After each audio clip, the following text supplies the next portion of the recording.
bitch like, yeah, I'm really him. Talking my shit like, bitch, I'm really him. Hold up, look, walking this bitch like, hey, yeah, I'm really him.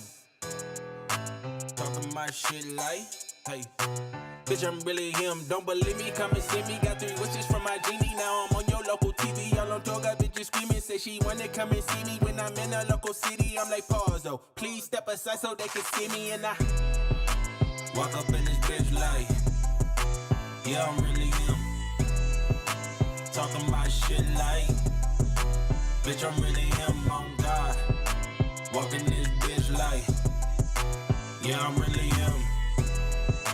Talking my shit like, bitch, I'm really him. I'm the realest from my city, that's on money, that's on TV, that's on mamas. Nigga, don't believe me, come and see me. I been dodging niggas, dodging all the fake shit. All these niggas working broke, but I been getting paid, bitch. All the niggas know me from the street. Niggas acting for a feature, that's like every other week. Niggas talk behind my back, I kick my feet up, have a seat. Cause at the end of the day, all these niggas watching me as I walk up in this bitch like, yeah, I'm really him. Talking my shit like, bitch, I'm really him. On God. Walking this bitch like, yeah, I'm really him. Talking my shit like, bitch, I'm really him. On God. Walk up in this bitch like, yeah, I'm really him. Talking my shit like, bitch, I'm really him. Hold up. Look, walking this bitch like, hey, yeah, I'm really him, hey, hold up. Talking my shit like, bitch, I'm really him, hold up. The Chop Shop and Mint Mobile have partnered together to bring you some good news. And the good news is that Mint Mobile's cell phone service and wireless services are here, and they're here to save you money. Mint Mobile offers premium wireless services as low as $15 a month. That is right, $15 a month. That means you are still keeping your same speed, you're still having the same coverage, you still are able to use the same data that you use, but for the low price of $15 a month. Switching to Mint Mobile is totally easy. I mean, they've made it so easy. You can literally download your SIM card. They have an eSIM card program. You're able to download a SIM card to your phone, and immediately, within like 15 minutes, you can activate that SIM card and have a new line with Mint Mobile. For a special limited offer for our Chop Shop viewers, you can get the Mint Mobile services, the unlimited services. That's usually $30. You can get it for $15. That's 50% off. You're saving 50%. You're going to get the unlimited service for Mint Mobile for only $15 a month. Think of all the stuff you could do with a little bit of extra money that you save from your cell phone bill in your pockets. You can go to Rockets game. You can, take your family out to eat. Like I said, nobody should be paying this much for cell phone services in 2023. The technology is too good for that. So make the switch today. Make the switch today. Go to the link in the description of the video. Support the channel. Check out Mint Mobile as we're partnering with them, and we're gonna keep dropping that heat. What up? What up? What up? What's popping? What's chopping? What's chopping with you? What's happening with you, man? Appreciate everybody for joining us at the Chop Shop live stream. How y'all feeling out there? Glad everybody came up and chopping it up with your boy Space, man. I know y'all seen by the thumbnail. We talking cornerstones, and what prompted me to have this discussion is really, I read an article by Ben Dubose for the Rockets Wire. He says that the Rockets rank number 12 among NBA teams in future draft assets. So, we're going to get right to that. I'm going to holler at all our new subscribers and our members. What's happening with your Woody B? Appreciate you for subscribing to the channel. Kaotani, Poor Man. Appreciate you for subscribing to the channel. Joe Blue, appreciate you for renewing your membership. David Pham, appreciate you for renewing your membership. E.F. Hutton, appreciate you for renewing your membership. I Am That I Am, appreciate you for renewing your membership. Baba Shola, appreciate you for renewing your membership. Scoot Channel, appreciate you for renewing your membership. Patrick Mitchell, appreciate you for renewing your membership. H. Heath Bilby, appreciate you for renewing your membership. Damo, appreciate you for renewing your membership. K Rocket, appreciate you for renewing your membership. Bobby Jinko, appreciate you for renewing your membership. JNRZ, Chadman, Richard Tompkins, Ray Ben Handsome, appreciate all of y'all for renewing your membership. Chris Brothers, appreciate you for subscribing to the channel.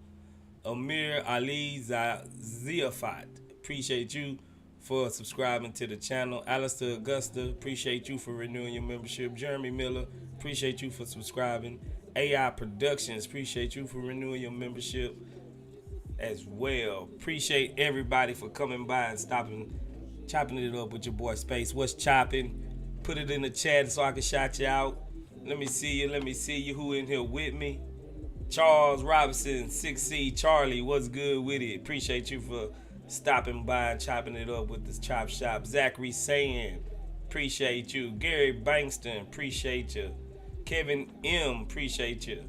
Sigga Miggs, appreciate you for joining us. Sean Caleb, what's happening with you? I like that fun. What's happening with you? Appreciate you for joining us. Kenyon Plummer, KP, what's good with it? Appreciate you. And my boy E.F. Hutton. I know we got more in here, but y'all ain't put it in the chat. If I missed you, I ain't dish you, I'm going to go ahead and read this article. We're going to get right to it. With the Rockets ranked number 12 among the NBA teams in future draft assets. And so I'm going to read the article. Then I'm gonna chop it up with you. Let me read the article real quick. Let me bring it up.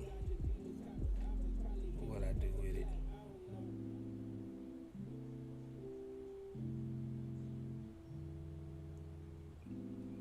What happened to it? I just had it up. Oh, here you go. All right.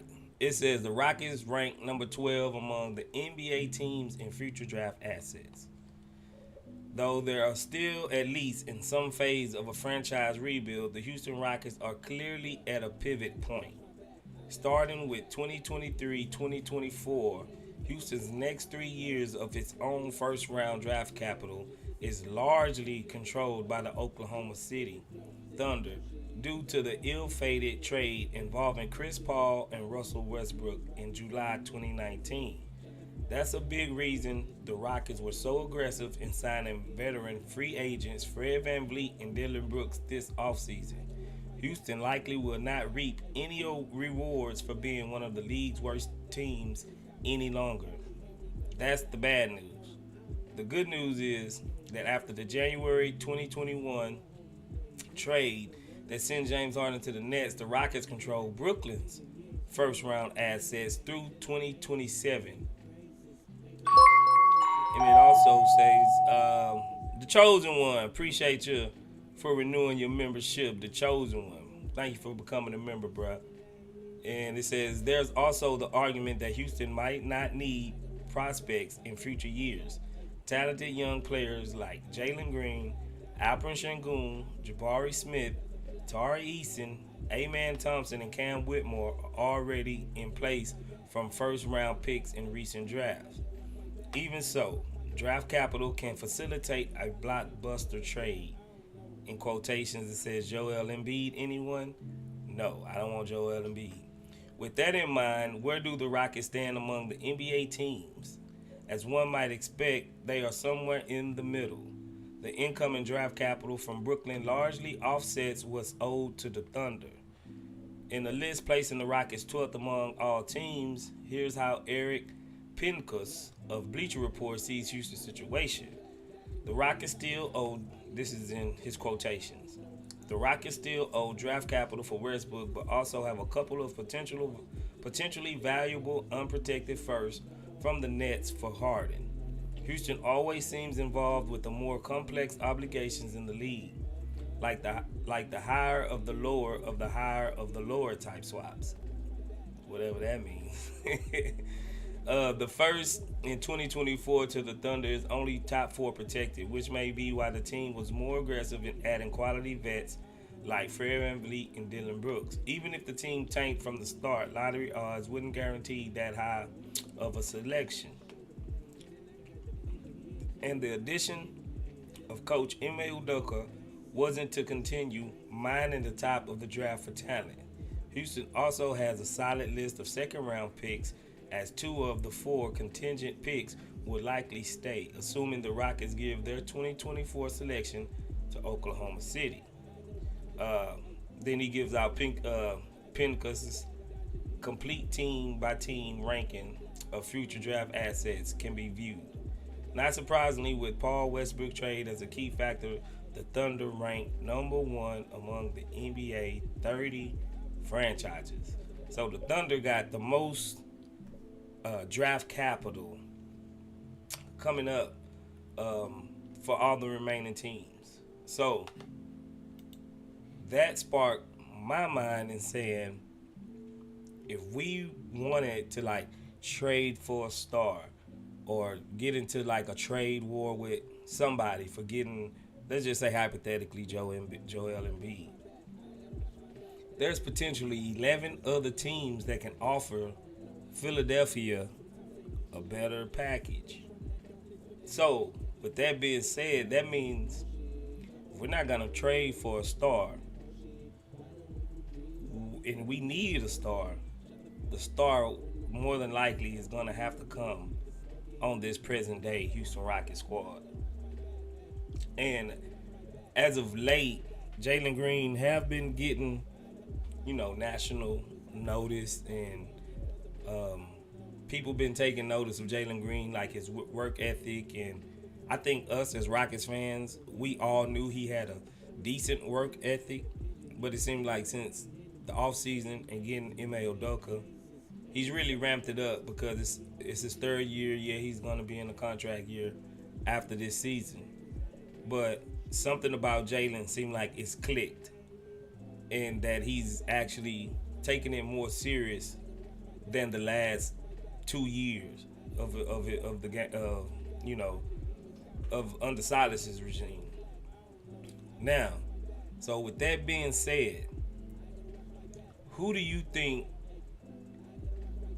will potentially be that franchise player? Because as the article states, we only have the basically the 12th best assets. So if we're going to get into a bidding war, trading war with anybody, it's 11 other teams that can do it better than we can. Who do you think is going to be that franchise player? Me, personally, I think it's going to be either Thompson, Jalen Green, or Jabari. Now, given that we got Şengün, Tari Eason, Cam Whitmore, it can really be any of these guys, truthfully. It just depends on their work ethic and how are they going to progress under Ime Udoka. Who's Ime Udoka really going to cater the offense to or build around to maximize said player? Is it going to be Jalen, Şengün, Jabari, Ime, or are we going to have to trade for one? So if we trade for one, we really don't have very good assets to outmatch anybody. So that superstar really is going to have to come from one of these guys internally. One of these guys is going to have to step up and be that franchise player for the Houston Rockets. One of them, I think we got him on our squad. And with my money,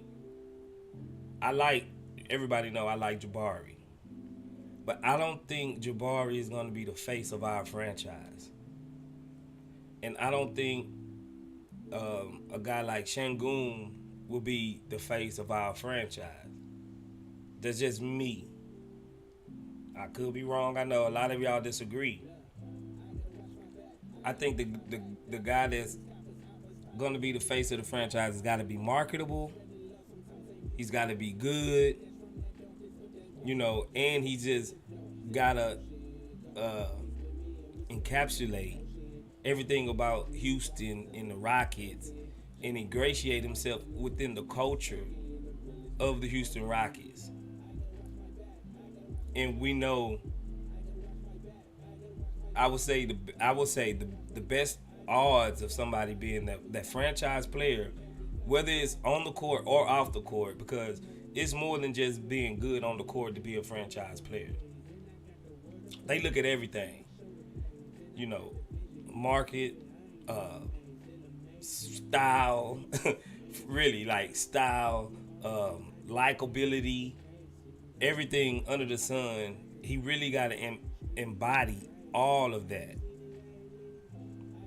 And I think either it's got to be Jalen Green or Ime Thompson.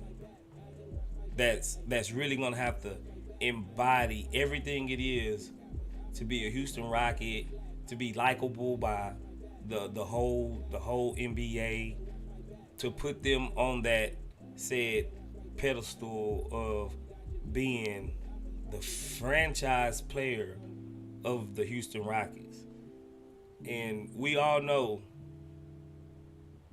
defense ain't sexy. I think Jabari will be very, very good defensively, but we know defense get overlooked. The thing that really pops and stay in the people's minds, in the forefront of mind, is scoring and triple doubles, dunking, and being a highlight reel, so to say. That's what people gravitate to. And if the Rockets are gonna have a franchise player, like it or not, he's gonna have to do mostly all of that, and on a high level. And I think Ime Thompson, with his athletic ability, he's gonna have the ball most of the time. He's gonna probably rack up some triple doubles during his career, probably early in his career. He's got a chance. And then if Jalen Green going off averaging 25 points, flashy, highlight dunks, he got, role model. I mean, he's a model, runway model. He got like a lot of stuff going for him. He got the flashy dunks, and women like him. A lot of men like him. Like, I ain't saying it like that, but a lot of the franchise player is the guy is like the quarterback. He's the guy every man want to be, and he's the guy that every girl wants to be with. Truthfully. So if it's anything, I think Jalen got that. He got that. He was already an Instagram sensation. Girls be drooling over him, and he's got a certain likability to him to be like that franchise player. And if he's putting up 25, 28, 30 points a night, sometimes he'll probably explode for 40, even probably 50 every once in a while.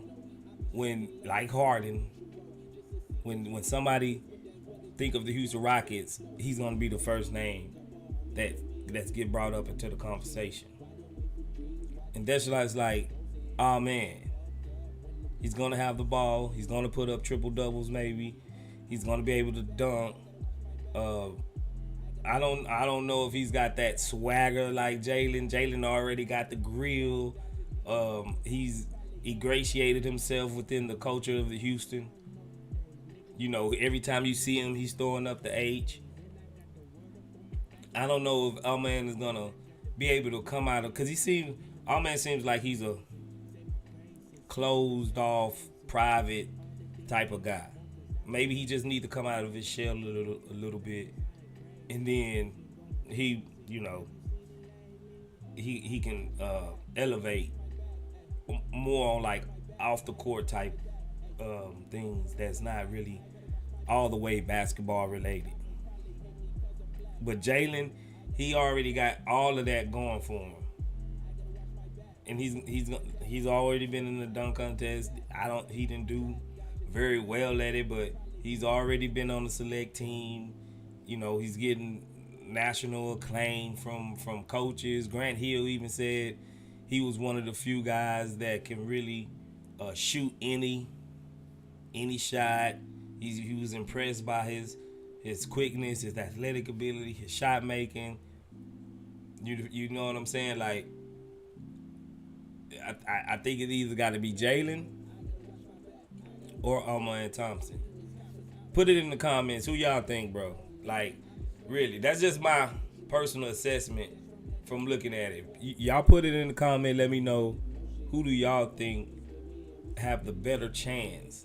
I'm not saying who's gonna be the franchise player, but who has the better chance given the said criteria. You know what I'm saying? Like, given the said criteria, and y'all know it. They like the guy that's flashy, all of that. So with that criteria, they like the high flying dunks and offensive juggernauts.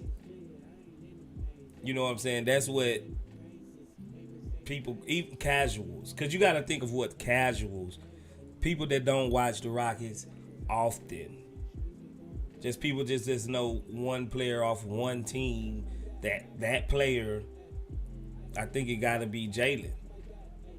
That's kind of why I put him on the thumbnail, because he really has all of that going for him. And I think even since we've been down bad and tanking and everything, Jalen has still been, I think, put in the position, like he's on commercials, he's on billboards, he's everywhere. He got a Nike shoe. He got the Adidas shoe deal. He got cologne. He got all of that. I think it's gonna have to take a dramatic drop off for Jalen not to be the franchise player. He's really just gonna have to come out and suck. He's really gonna have to come out and just really suck, and then the spotlight move off of him to another player on the team, or that player is really gonna have to be carrying the team to really get that acclaim from like outside audiences and fill up the seats of the Toyota Center. Who are the people gonna come to see? That's what it's all about. Who are the people gonna come to see? I see a lot of y'all putting rainbows in. I see all of that, man. But hey, like it or not, man, like the LBGTQ plus two spirit, they got pulled, man. They got pulled. So if he, I ain't saying he is. I know he's probably not. That video didn't do nothing to help the cause, but they got a following. They gonna stick up for you, and they gonna come out and see you if you are, LBGTQ. But anyways, I don't think my man is that, bro.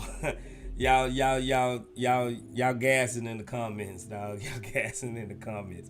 I don't think he's that, but he might appeal to a lot of those type of people. And really, I ain't gonna put nobody in a box. You know what I'm saying? I ain't gonna put nobody in a box and say they don't really watch football, basketball, or nothing like that, because a lot of them, they probably do.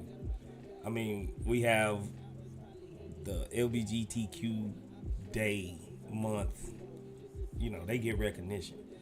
But as far as being in the NBA, but bro, y'all gotta quit it with the comments, dog.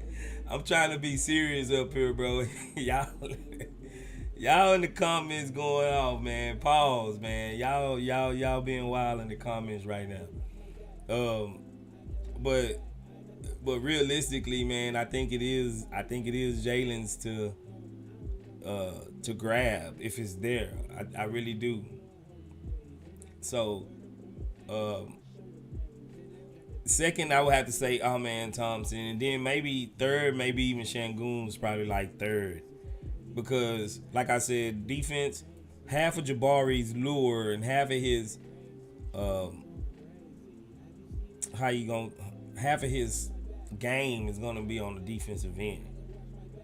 And we all know defense, like I said, defense ain't sexy. Defense don't really put you in the MVP award or nothing like that. So Jabari might have a higher ceiling than, a few of these guys on the team.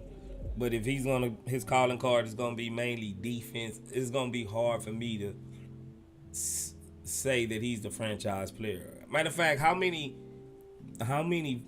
good defensive players do y'all know became the franchise player of a franchise? It's kind of hard for me to really think. Him dunking KG, yeah, KG was like rare. KG was rare.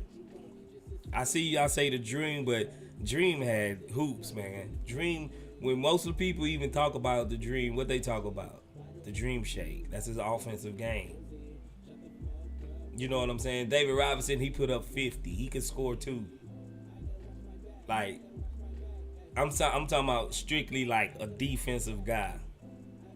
Yeah, like mainly defense. Because if we look at it,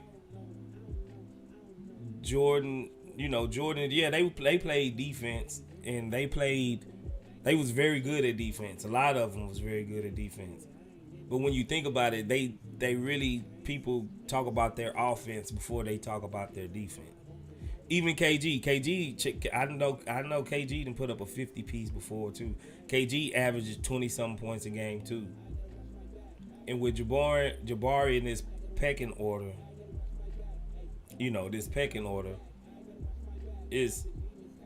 he's probably what, the third, fourth guy to go to.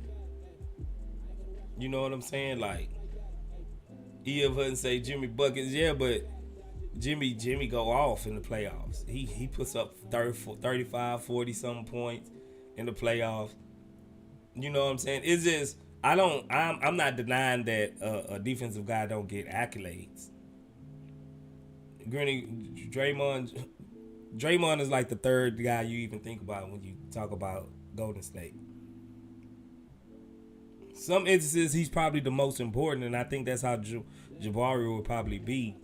Jabari will probably be the most important guy, but I don't think he'll be the franchise guy that everybody looks to. Golden State, that's Steph's thing, man.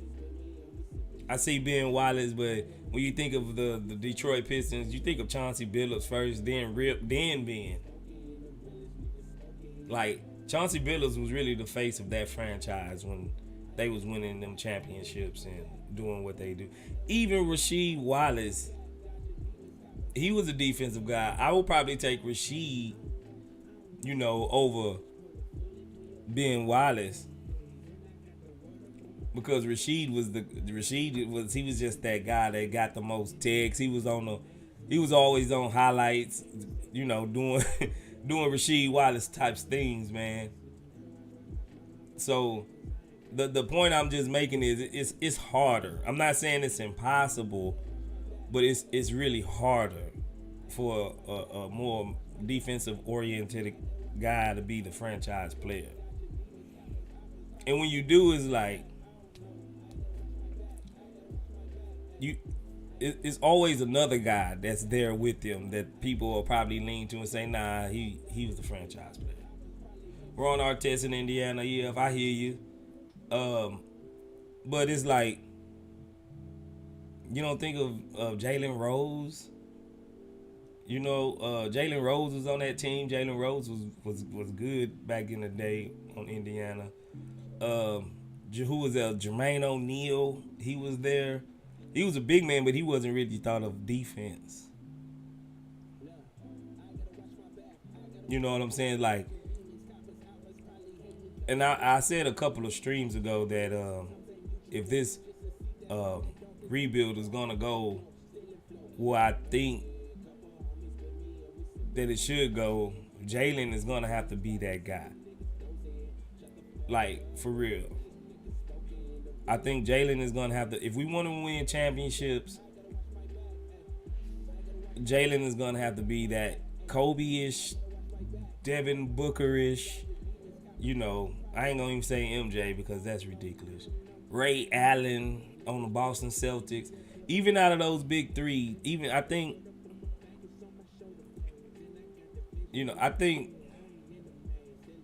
KG was probably the most popular one, and Paul Pierce. But you had Paul Pierce. I think because it was in Boston, Paul Pierce was looked at more like the face of that franchise. KG had got kind of old, and then Ray Allen was in there, but he was more offensive minded as well. Unless you just talking about the old school bad boys Pistons, most of the people that you think about being a franchise player is really an offensive guy, or either the point guard. You know what I'm saying? Like, I just think it's a harder path. That's all. I think it's just a harder path. And on this squad, I think I'm not gonna speak for anybody or nothing like that, but I think Jalen has to be that guy. Usually, we got caveats, we got one-offs, we got things like that. If you got a superb perimeter off guard that needs to be doubled and capture the defense's attention on the perimeter, you have a better chance of like winning. For some odd reason, this becomes a guard wing league. It's not just a big man's league no more. Now, if you do have a big man that calls for double team, that you got to double team him in the paint, that is a big key factor. Don't get me wrong. I don't want to degrade nothing like a certain position. But if you got that Kobe, you got that Shaq, you got that MJ, you got that Ray Allen, you have that guy, that Dwayne Wade, you got that type of guy. That's Steph Curry, that Klay Thompson. If you have that type of guy, it's like you always have a chance of winning. That James Harden type guy. If you have that, you win more games usually, and in the playoffs, it causes a lot of mismatch ability, especially if that guy got the ball. That's why I say Ime Thompson, has a chance, because if he's bigger, stronger, more capable, a facilitator with the ball that has it in his hands most of the time he's on the court, then he'll impact the game more from that guard position. And when you have that guy, he's gonna have to get double teamed sometimes. A lot of times. I can see our man Thompson having to be double teamed, because whether you agree or not, if he got the ball, he's gonna be that engine. When I'm talking about when we really start winning and getting into the playoffs, after maybe Fred VanVleet and has grown old, and we didn't handed the ball over to our man Thompson. He's gonna cause some mismatch, a lot of mismatches on the perimeter, and you really gonna have to contend with him, even if he don't just get a superb knockdown jumper. He still got enough qualities to where you're gonna have to contend with him on the perimeter. So that's what I got. Now, I had also wanted to mention the Franks video about Jabari and Şengün's being top 10 in the league as far as young big man under the age of 25.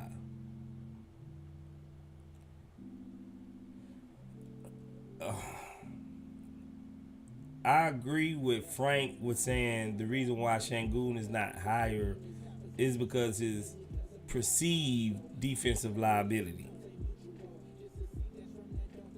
I think that's why they kind of docked him from being higher. Now, if his offense gets so much better, then his defense would not be looked at in that type of light, because Jokic is not the best defender, in the league. He's not one of the best defenders, but his offense is so good to where he win MVPs and he gets triple doubles because he can facilitate and he can do all of this. So I think that's why they didn't have Şengün as high. And if you look at Jabari, he's projected to be a great defender, shooter, and eventually he'll be a great rebounder when he put on some weight and get a little stronger. Now, if his handle come along and he can self-create, then that's even a more of a plus to Jabari. So I think they're looking at ceilings. I think they're thinking, Jabari got a higher ceiling than Şengün from whoever did this poll. I don't know who actually voted, or was it committee? Was it a one person, thought piece or whatever? But I think that's what they're looking at. They had Evan Mobley. They had Jabari above Evan Mobley, if I'm not mistaken, right? Because it looked like Jabari will eventually have more of an offensive game than Evan Mobley.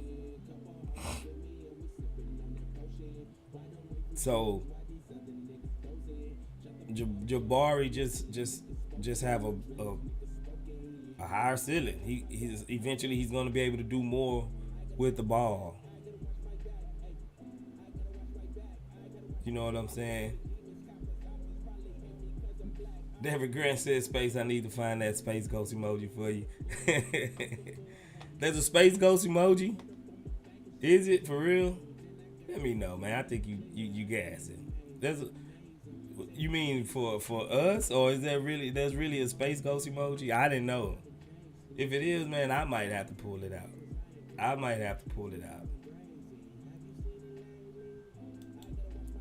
Sigga Miggs made his own.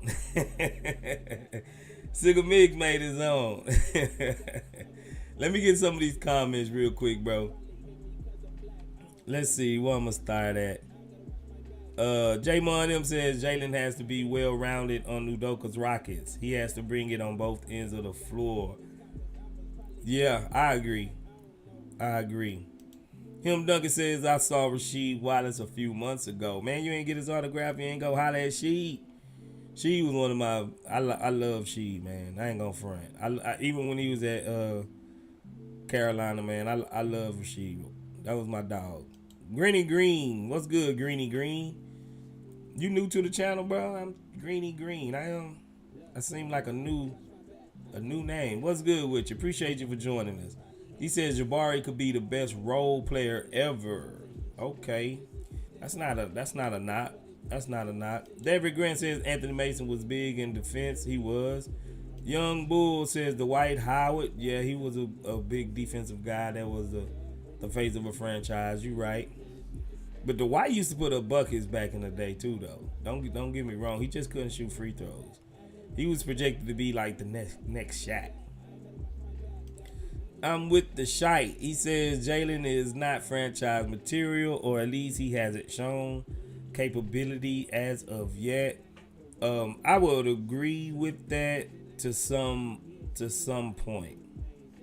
I think he haven't shown the consistency yet, but I think he has shown that he can probably be that as far as like all around, and like I said, some of the off court things, and being marketable in that nature. Him Dunkins, he says, I think we can be like that Celtics team with a handful of great players and you just know them all. Man, I hope so. I hope so. I'm with the Shite. He says, my vote will be Jabari because he wants the recognition as a baller. Fact. Kenyon Plummer says Lou Dort, a.k.a. Harden Stopper. Hey, Lou Dort did used to give Harden fits, man. Derek Grant, he says Jalen needs to work toward the franchise by putting more tools to his toolbox. I agree. I'm with the Shite. Says you also can have a Dream, a Sheed, a Duncan, Nowitzki, all on the same team or what? What you talking about? If we get a lineup like that, we on our way. Sigel Mig says I'm really excited about seeing this young core in the playoff series. Me too. Him Duncan says, and the language, I think he's talking about Shangoon, why they ain't got Shangoon higher. But Shangoon actually, he's starting to speak English pretty decent. I'm with the Shite, says Jalen is a valuable trade piece. Jabari is a valuable cornerstone piece. Dang, brother, you trying to trade Jalen? You with my boy Brandon Pimpson. Brandon Pimpson, what's good? Brandon Pimpson says that he would trade Jalen before he trades Jabari. That really, you know, me and you we used to go back and forth on that, Brandon. That's really a hard decision. I'm not gonna lie. I don't think it's just as clean and clear cut as you would think. I think that's really would be a hard decision, bro. Because they bring something that the team needs badly in certain areas that the other don't. So I think it's more of I think it would be good to keep both of them and let them complement each other more than having to pick one over the other. Because that's really be a hard decision. I would hate to be Stone on having to make a decision like that. You know, that would be a hard decision. Brandon Pimpson, he says love Green's offensive talent. I just think Jabari is more likely to be that guy because of impact he can / will have in the playoffs when it matters the most. Facts. We done seen the boy clutch. The few game tying or game winners that we didn't have, and Jabari actually took it. Jabari didn't showed up, bro. I'm not gonna disagree with that. He's really have shown up. I'm with the Shite. He says if Jalen ain't careful, can Whitmore and Thompson about to knock him off his spot. That's ambitious to say, but I'm not gonna say that's impossible. But I see Jalen, like, to be fair towards Jalen. I think the spotlight's been on him more than anybody on this team because of his draft capital stature, where he was drafted at, the hype that he had, so to say, coming out. So it's been like, I wouldn't say it's unfair. Put it like that. I wouldn't say it's unfair to Jalen because when you get drafted so high, certain expectations just come along with it. And if you the number 2 draft pick, you got a ball. Or you just gonna be looked at like one of the bust. Now, we didn't have some number 2 draft picks bust out. Like, actually bust. And I don't see Jalen doing that. I don't see Jalen just busting. I really don't. I see, even if his defense don't get any better, I still think he could be a player in his league. I still think, yeah, he might have to go to like a 6-man role or something like that. But I don't see him busting out and just in 2 years he's never thought about again. I think he still will have a spot in the league on somebody's team, like a Lou Williams or I hate to say it, Jordan Clarkson, somebody like that. And those guys are good players. Those guys are good players. Now, for his draft stature and where he was drafted at, you wouldn't want to see him become a sixth man or anything like that. But at the very bottom, his floor, he can still just come off the bench and get you buckets. He can still come off the bench and get you buckets. And if that happens, that happens. But I still think he still will be a player in this league, bro. I'm with the Shy says, what type of season would Jalen would have to have for him to be considered as a franchise player? First, because if you look at it, he averaged 22 and like 4 and 3. In the solid system, with one of the worst coaches ever. Well, statistically, he was the worst coach ever. With playing AAU ball, so to say, and the team was intentionally trying to take. He still put up 22, and granted, it was inefficient. But you can see with a better system, being a little bit more efficient, he probably can average 24, 25 points easy. So if he does that efficiently, let's say he averaged 24, 25 points efficiently. What's up, Money Flow?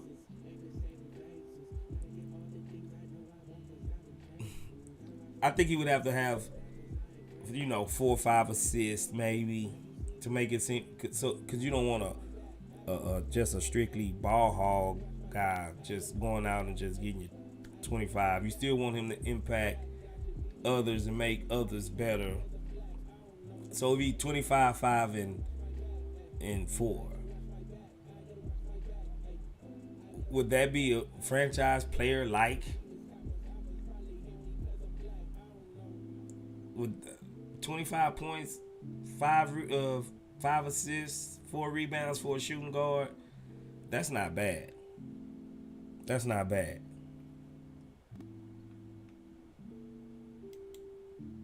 Brandon Pimpson, he says another thing about Jabari is that he will be able to close out those close games because of his length, being able to throw the ball into him with his free throw ability, not to mention his shooting ability. I don't disagree with none of that. He says we saw Jabari do this last year on multiple occasions. Facts. Charles Robinson, what's good? 6C. Charlie, he says, hey, Chop Shop family, God bless you. You on the panel, I'm praying for you all. Glad to hear from you. And it was good to hear from Frank also. But tell him I'm still praying for him. Thanks, Charlie. Yeah, he still needs the prayers, bro. He still needs the prayers. Appreciate that, Charlie. Sean Caleb says, yeah, Dwight was an issue on offense for real. Facts. He also says, what if Jalen got a post game though? Y'all say he got to be Kobe. I don't know if he'd get that post game like that. Alistair Augusta, what's good? I don't know if he'll get that post game like that. Maybe he really would have to bulk up quite a bit just so he can bump guys off and do that Kobe Jordan like fadeaway. He probably can get it. Don't get me wrong. I don't like putting guys in a box. But if he get a post game, he's killer. Truthfully, he'll be killer. That'll just help. Because then he will be able to slow the game down and take advantage of guys down low in the post. And if he draw fouls out of it, yeah, I don't see why not. I think he'll be killer. He'll get closer to Kobe. Brandon Pimp says I would, but again I wouldn't want to trade Jalen. It's just I think Jabari has more upside when it comes to the playoffs and leadership. I hear you. I'm with the shite. He says you don't need a Kobe type. You can have a big type of player like the Dream and them others ones I named. I mean, the big man is coming back, bro. The big man is coming back. Gary Banks says, would you guys trade KPJ for Asur Thompson?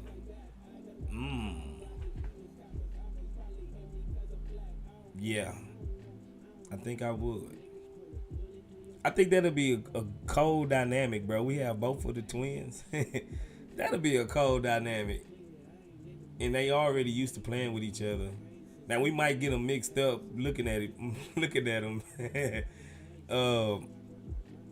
But that'll be a cold dynamic, bro. Yeah, I think I would. F. Scott Foster, he says y'all drafted a 19-year-old and quitting after 2 years. Nah, who's quitting? I'm not quitting.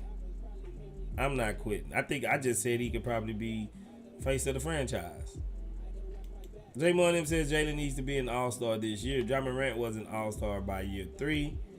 Yeah, but you can't judge. Ja Morant wasn't on an intentionally tanking team. You know, and they had a more of a complete team to build around Ja. And Ja always got the ball in his hands to where he could impact the game more often. Jalen been sharing the backcourt with KPJ, which is the point guard, and we know KPJ like to shoot, and he's like the same player as Jalen, so in a sense. Sean Caleb says we ain't gave up no hope. I haven't at least. Green can be that guy. Let's see what a focused Green looks like. Facts. I agree with that. Shark Shock, he says 25-5-5 is good, but to be a franchise player, Jalen has to be a leader on a winning team. I wouldn't doubt that. I don't doubt that. Kenyon Plummer, what is that, bro? What is that emoji? Is that a zombie? What is that, bro? Space Ghost and what is that? Is that lizard guy from Space Ghost? Oh man, y'all boys wild in the chat. Alice Augusta says blessings to all family. Oh, Frankenstein. Oh, okay, Frankenstein. Okay, I'm about to tell Frank you called him Frankenstein, bro. Oh man, Sean Caleb says Kobe was what, 206? Yeah, he was up in that range, 208, 210, somewhere like that. Yeah, I'm gonna tell Frank you call him Frankenstein, bro. I'm with the Shicers, and I don't dislike Jalen. I just want him to claim his throne while he has it. Heavy is the head that wears the crown. That's facts, bro. That's facts. I'm gonna bring y'all up, man, like always, man. We're gonna go ahead and get to it. You know your boy gotta get up and go to work in the morning, so I'm gonna go ahead and bring y'all up right now. Hybrid A Theory, what's good? He says nobody right now. You don't think nobody the franchise player? Somebody's gonna have to emerge as the franchise player, bro. Somebody's gonna have to do it, because we don't have the best draft assets in the league. So somebody's gonna have to step up and do it, bro. Let's see. Let me get this link. Let me get the link for you fellas, so y'all can come up, chop it up with your boy Space. Here we go. Fred VanVleet. Fred VanVleet. You think Fred VanVleet gonna be the face of the franchise? He's almost 30, bro. He's almost 30.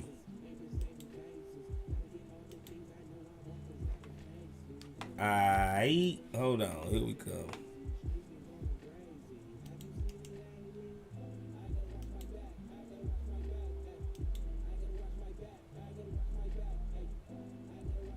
I wouldn't mind like how Pop, even when Pop was good. He kind of shared the face of the franchise with Tim Duncan. He really did. So I wouldn't mind Udoka being the face of the franchise either. Good, good take, Sean. Good take. There go the link, man. Come up, holler at your boy. Him Duncan said, Jay Sean Tate. Him Duncan. I'm going to put you in timeout for that one, bro. Jay Sean Tate. Come on, man. Don't be trolling me, bro. Don't be trolling me.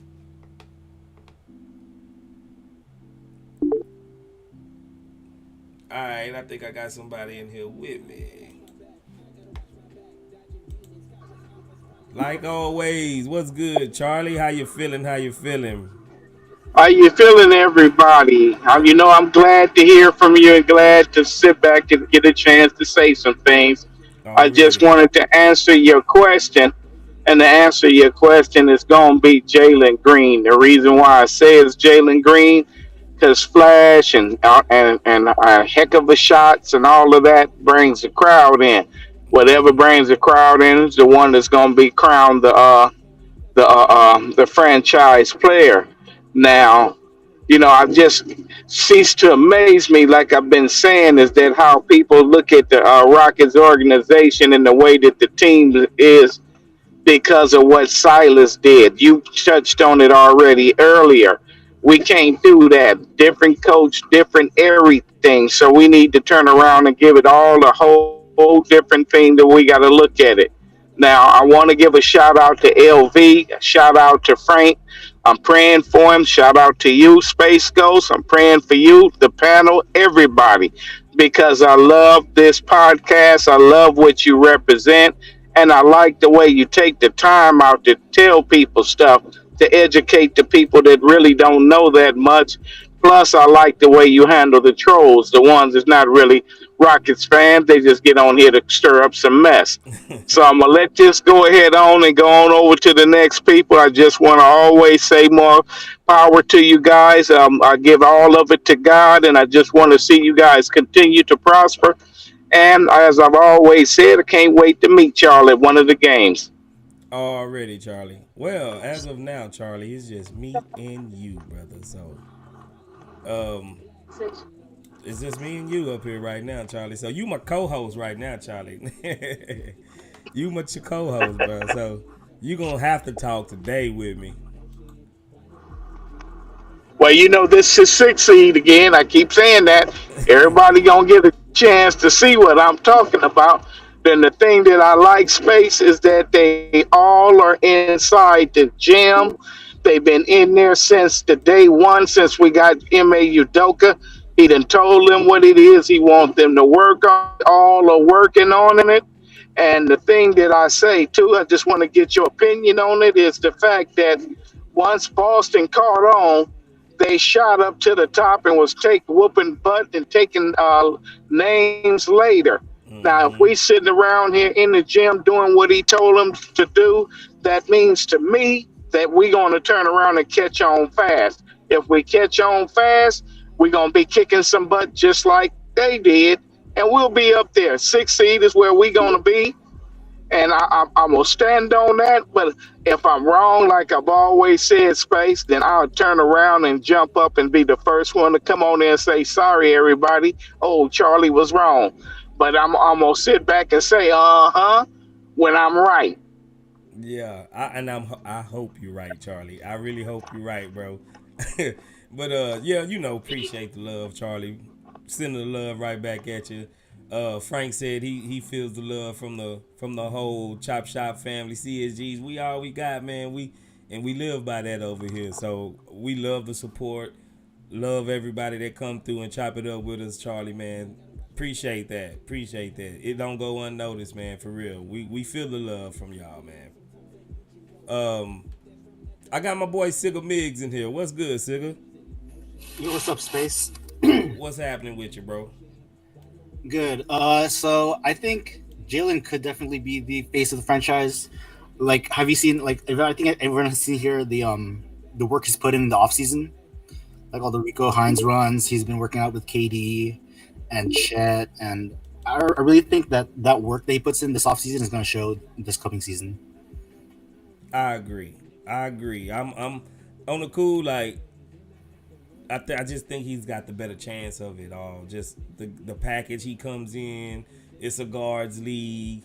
He's shoe deals, runways, and all of that. But I just hope while he doing all of this, he don't get distracted from winning on the court, because that's what really matters the most. You know what I'm saying? So I'm hoping he really hunker down and stays in that gym. As long as he's healthy, he should stay in the gym, be a gym rat. Every time the gym open, he should be there waiting on the janitor to open it up for him. You know, so Yeah. that's how I feel, man. I think he should be there and just working on his game, and everything else will work, fall into place. Yeah, there's definitely a difference between this offseason and last offseason, because I think I remember last offseason he was out like going to Philippines, going tours in Paris, and like going to like fashion runways and stuff. Mm-hmm. But this offseason, you see him like all these workouts with first off with he got that like workout immediately with Fred VanVleet. Like that, like once he was signed, they were like working out together in California, and then Rico Hines runs, and then there's like videos of him with KD, Chet, and I think Devin Booker. I'm not sure. And so I think he's definitely taking it a lot more seriously now in preparation for year 3. Yeah, I agree. Like Frank said on one of the last streams he was here, if he was doing all of this last year or the year before, it's social media climate, we would have seen it. And the only social media we really seen from him is him running on the beach in Cabo with a drink, a Mai Tai in his hand. And, I just think he's taking it more seriously. I believe he hears the outside noise. He want to hush the rumors. I mean, the talking, the naysayers. He want to put all that to bed. And it seemed like he knows he got a coach now that's not gonna put up with half of the stuff that he was doing previously. So he's just putting in the extra effort, putting in the extra work to be good and to be able to stay on the court, because he knows if he's not on Udoka's main list, he will get benched. And I'm pretty sure Udoka probably done told everybody that on the team already, that if you're not putting out the effort, if you're not doing what you got to do, if you're not being a pro's pro, then you will not be on this team very long. So I think Jalen got the message, and he's actually responding well to it. Yeah, definitely. KP, what's good with you, KP? What's happening? What's happening? What's happening with you, bro? Chilling. I originally called because it was just you and Charlie, and I didn't want to leave y'all hanging. You know what I'm saying? But I love the work. Y'all just make me want to fiend for the Rockets so bad every time y'all put out one of these. I just can't wait. While I'm watching the stream, I'm looking at the Rockets schedule. I'm like, God damn. But I love y'all work, man, and much love to you, man. I just wanted to call in and support y'all boys. Already, we appreciate the support, KP. Good looking out. Now, Already. should I go to EF Hutton or Sean first? Because EF he like to talk. What's up, EF? What's good with you, bro, man? What's chopping with you? Oh man, I'm creeping in the back door, man. Shoot a little hooky at work right quick, man. Oh man, I think they knew. I think they knew when I was getting ready to call, because right soon as I got ready to click in, man, they started just, what I'm saying, started to get chaos around here. But hey, check this out. Now you spot on about Jalen, because look, one of the things that like, you look at the co-sales and all these media guys who really make superstars. You know what I mean? So what they do is they set these guys up and they build these narratives. They set up storyline and they draw up these controversies. And one of the things about the NBA that you can always watch is who are they setting up to be the face of the league, and then the face of your franchise will be the guy that can headline against that face of the league. So that's why I believe that Jalen Green is probably the closest one, because they going, oh, Luka going to be the face of the league. Oh, it's going to be Anthony Edwards. Well, who do we got that's going to compete against those guys? Mm-hmm. You know what I mean? So I think that Jalen Green is the guy that when you see Anthony Edwards, you say, man, the closest thing we got to that is Jalen. you know, Yeah. and they're gonna prop him up to be the, you know, Jalen Green. Okay, who else? Kate Cunningham. So they got all these guys that's around the same age, around the same era that they saying really is Ja, and they propping everybody else up to be comparable against Ja. You know what I mean? And so we'll see how, you know, Anthony Edwards is with the media and things like that, and you know how his image is and things like that. If he's going to be the face of the league, and if it's not him, you know, then it's always the who is coming. Hold on, it's always the who is coming that's going to be, you know, the media darling, and you know who's going to be the most marketable person in the league or whatever. But I think, like you said, Jalen is our most marketable player. I believe he did a great job. And I don't know if this was by design, but you know, I think that was Sig Mears that was saying that, you know, last year when you knew that we was going to be tanking, he took that summer off, and instead of working out, it's like, hey, I'm finna go brand myself. You know, and that was the perfect time to do it, because now that we're not tanking, you know, now you need to be branding your game. You know what I mean? And that's what he's doing now. You know, we see him hitting up the gyms and the runs and the, you know, doing all the IV stuff and whatever. So we getting to see him really, you know, kind of market what he's going to be doing on the court right now. And so, you know, I do think he can be the face of our franchise. I think that these guys, I'm like you. I would like for Jabari to be the face of our franchise. That means he took a major leap. He's able to be the best person, you know, facilitating. He's able to be the best person scoring. You know, his defense is to, you know, apex level where it's supposed to be, and that would make Jabari to, okay, he's the face of our franchise. So once the guy that kind of controls the offense, you know, controls the pace of the team, and as this player goes, so goes the team. That's going to be the face of your franchise. And if Jabari gets to the point to where how Jabari plays and how it determines whether our team wins or not, then Jabari can be that guy. But right now, it's, you know, Jabari going to do Jabari things. LP going to do LP things. If Jalen stinks it up, we lose. If Jalen plays great, we win. So right now, he is the face. I can't disagree with that, bro. I can't disagree with that. All those points are spot on. Yeah, all those points are spot on. I just think it's like I said when I was doing my little diatribe that it's just gonna be hard for Jabari because he's like the third, maybe even fourth option on the team, and then he's gonna be probably known more for his defense unless he just erupts and just gets an offensive game that's like out of this world. It's just gonna be hard for him to do it, but he's still my favorite player, and I'm still rocking with Jabari, you know, to the end, truthfully. Sean Caleb, what's good with you, Sean? What's going on, y'all? What's going on, Ghost? What's happening, bro? What's good with you? What's chopping? Man, chilling, man. I'm headed out to get me some chicken real quick, but I had to hop on and chop it up with y'all one time. Already. But I wanted to just kind of expound on that Udoka being the face of the franchise. I really think that is the case, bro, because just the way he came in, man, and like put his like fingerprint on the off season as far as bringing the whole staff in, bringing everybody down from Boston, and really not really caring about boys' feelings. Like I feel like if he could, because I was on a podcast right before y'all started, because I was just trying to kill some time and everything, but they were talking about what if KPJ starts over Jalen, and I think Udoka's the type to do that just to ruffle feathers, just to like see what it's gonna be like. You know what I mean? And I feel like as far as the team itself, if he could sit everybody who started last year, he would. You know what I mean? Just so everybody can be level-minded, level-headed, and just earn what they get. That's why I'm saying it's Udoka's team, and I don't think we'll know whose team it is for real, until probably going into the All-Star break and coming right out. It's probably like January, March. We're going to see whose team really is. Yeah, I can definitely see until we get a star or like somebody stamp it for sure, like this is my team, that I could definitely see Udoka being that guy that everybody reference and everybody be like, oh shoot, the Rockets, you know, they turned around because they got Udoka. I think he will get probably the most credit. Like if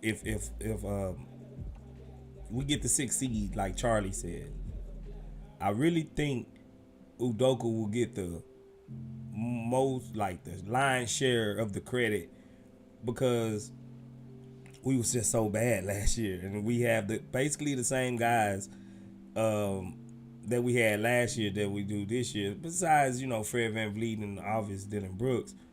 But if our guys that we had last year even look better, like night and day better than what they did last year, then I can definitely see Udoka being that face of the franchise until Jalen erupts or KPJ erupts or Jabari or Shangoon. It's kind of up in the air right now. It's really gonna determine which one of these guys got that dog in them. Which one of these guys are gonna be like refusing to lose, and when we do lose, it hurts them to where they go in the gym, they get better, they come back out, they work on their game. You're gonna see the progression, and eventually they're gonna separate themselves. Whoever want to be the franchise player, they're gonna separate themselves from the rest of the bunch. But I definitely could see Udoka being there, like to bridge the gap until one of them do actually, take the crown. Yeah, my bet's on Jabari, man. Like you said, like who's like refused to lose. Like you said earlier, man. He been clutch lately, and I feel like just the way he ended summer league, it's gonna be more of the same. I feel, bro. People try to like sleep on low. He playing against first year and second year, but I think it's more the mentality, bro. More like give me the ball. I think that's half of it, bro. Yeah, you gotta have the skill and have the work ethic to have practiced that shot and be able to knock it down. But if anybody is gonna take that step and be like I refuse to lose and like take that step towards being that guy on the team, I think it's Jabari, bro. I think okay. It's two things can be true, right? You can have the heart and soul of the team, and then you can have a franchise player.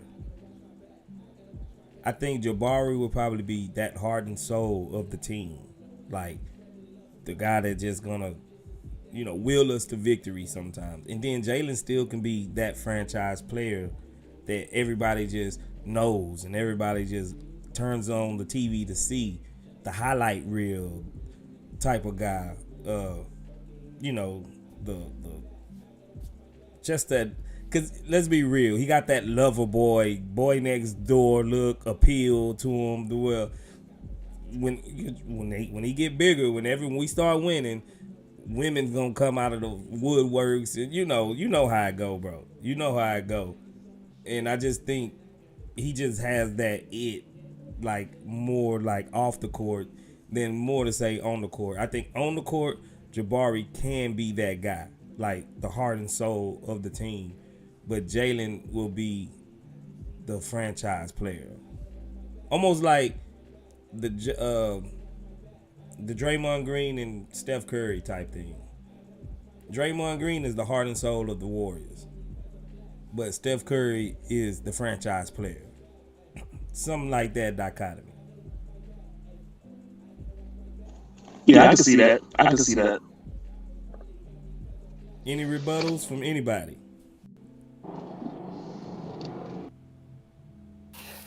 Why can't Shangoon be the face of the franchise?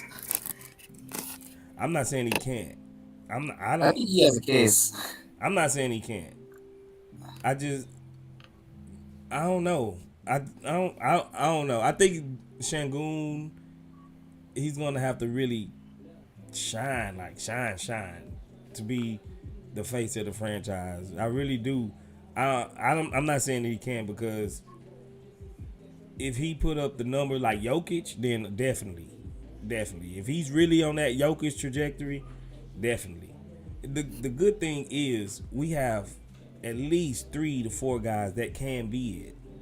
Truthfully, that's why I say I think this coming season or next season, guys are gonna start separating themselves, because I don't know if anybody plays sports out here. When you get on the court, or when you get on the football field and you just see a guy that's more talented than you, than you or than him or than anybody. You could tell this guy's just like a one in a million type player. You kind of fall back and be like, hey, this dude got it, and there's no hate. There's no hate in what it is, and you're not trying to compete with him for being like, hey, this dude got it. I'm gonna ride with him because I think he just got it. He's got it, and I just think Jalen will be that guy. Like, I don't know. It's kind of hard to articulate sometimes, but if you haven't been in that situation, like E.F. Hutton, you know what I'm saying? Sean, y'all, anybody else played sports to where hey, this guy's I the guy? mean, I've never played sports, but I kind of see what you're saying because I feel like even with Alp being like the best he gonna be, I still feel like he's still gonna be the second, third option as far as who the ball runs through. If we got Jalen on the team, I think the ball is always gonna start with him. You know what I mean? Even if even if Shingun is that, say he is a triple double guy, man, like Jokic. Even Jokic is not like, sometimes he bring up the ball, yes, but for the most part, he is like, I think he's still the number two as far as an offense on some plays. Maybe not like every play and everything like that, but I feel he's just not gonna be as cold as he's gonna be. He's not gonna be the first option on a consistent basis to where he's like the franchise guy. Just like Paul Gasol was cold when he was with Kobe, but he was number two, number three, and that's not a bad Right. thing. That's not a slight to him. I mean, that's just the team, the way it's constructed. We got too many killers on the team, man. Yeah. Sig Migs, how would I'm pretty sure I think you're a Shangoon enthusiast. What do you think it'll take for Shangoon to be the franchise player of this team? You definitely have to go towards that, at least approaching that Jokic route where I can see it, where like he's like the one running all the offense with all the flashy passes, and yeah, I feel like I don't know. I can seeing the Nuggets win. I was like, man, imagine Shingun was like that. Like, Yeah. I just got excited for seeing Jokic win, and then seeing that we have a guy young who's already like on that trajectory. You just got me excited. So yeah, it got me excited too because you can see the parallels. But how likely is it to happen that he becomes that Jokic type guy? That'd be really tough because man, Jokic is just like one of one, where he's just drafted so low, Exactly. and now there are multiple MVPs and champions. Like there's not gonna be another player like him. Exactly. That's Yeah, that's the thing that we kind of I'm seeing because for him to be a Jokic type player, that means he's just as good as Jokic. And how many Jokic's you seen? How many Jokic's have you that's even been in the league so far? He puts up all kinds of crazy stats and numbers and everything like that. How likely is it that we get another Jokic within 5-6 years of Jokic? You feel me? Like maybe 10 years from now, maybe another guy like Jokic come along and do all of this, like transcend the game and elevate the game again from the center spot like Jokic. But I think even then he will get compared to Jokic because almost like you said, Jokic is almost a one of one. So yeah, I see what you mean. you know what I'm saying? Like I'm not saying he can't be the franchise player, but I think it's probably a smaller percentage that he does. And like he got swag. Don't get me wrong, but he don't got Jalen level of swag. You feel me? I don't know. I feel like he has that charm, like that rivals Jalen, like with the the always the he's solid too. Like you see his outfits, and he does have that I, international appeal. no, I see what you're saying though, Space, because for one, Jokic, he kind of became the face of the franchise before he was really known for being as good as he is, because he became the face of the franchise almost for his sense of humor, and his personality started to take over before we were seeing how good he was actually as a player. And LP, he do kind of have a, a kind of, charming personality, but I don't see LP as the most marketable guy on the team. That's just, that that's just what it's about. It's about marketability, and he might be. We don't know because like he barely getting to where he can speak English. But if you remember, y'all, when y'all could barely speak English, everything he said when he opened his mouth was hilarious. Yeah, You know, so it was easy to say, y'all was that guy. You know what I mean?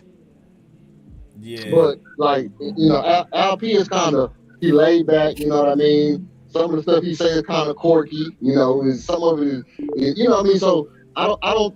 I'm not saying that he can't be the best player on the team because if you say who the best player on the team right now, it's probably KPJ, then LP. Or Fred under KPJ, then LP. In my mind. But I don't think being the best player on the team makes a guy your franchise. Like if I have to trade my best player or my money making cash cow, who am I trading as a billionaire? You see what I'm saying? I'm right. probably going to trade my best player. You know, and the proof of that is if you look at the LeBron era when he first came into the league, it was guys that was better than LeBron on that team when he was young. Even Allen Iverson. When Allen Iverson came into the, he was guys that was better than him when he was young. Ray Allen. But what they did, they traded those guys off the team to let this guy become the star.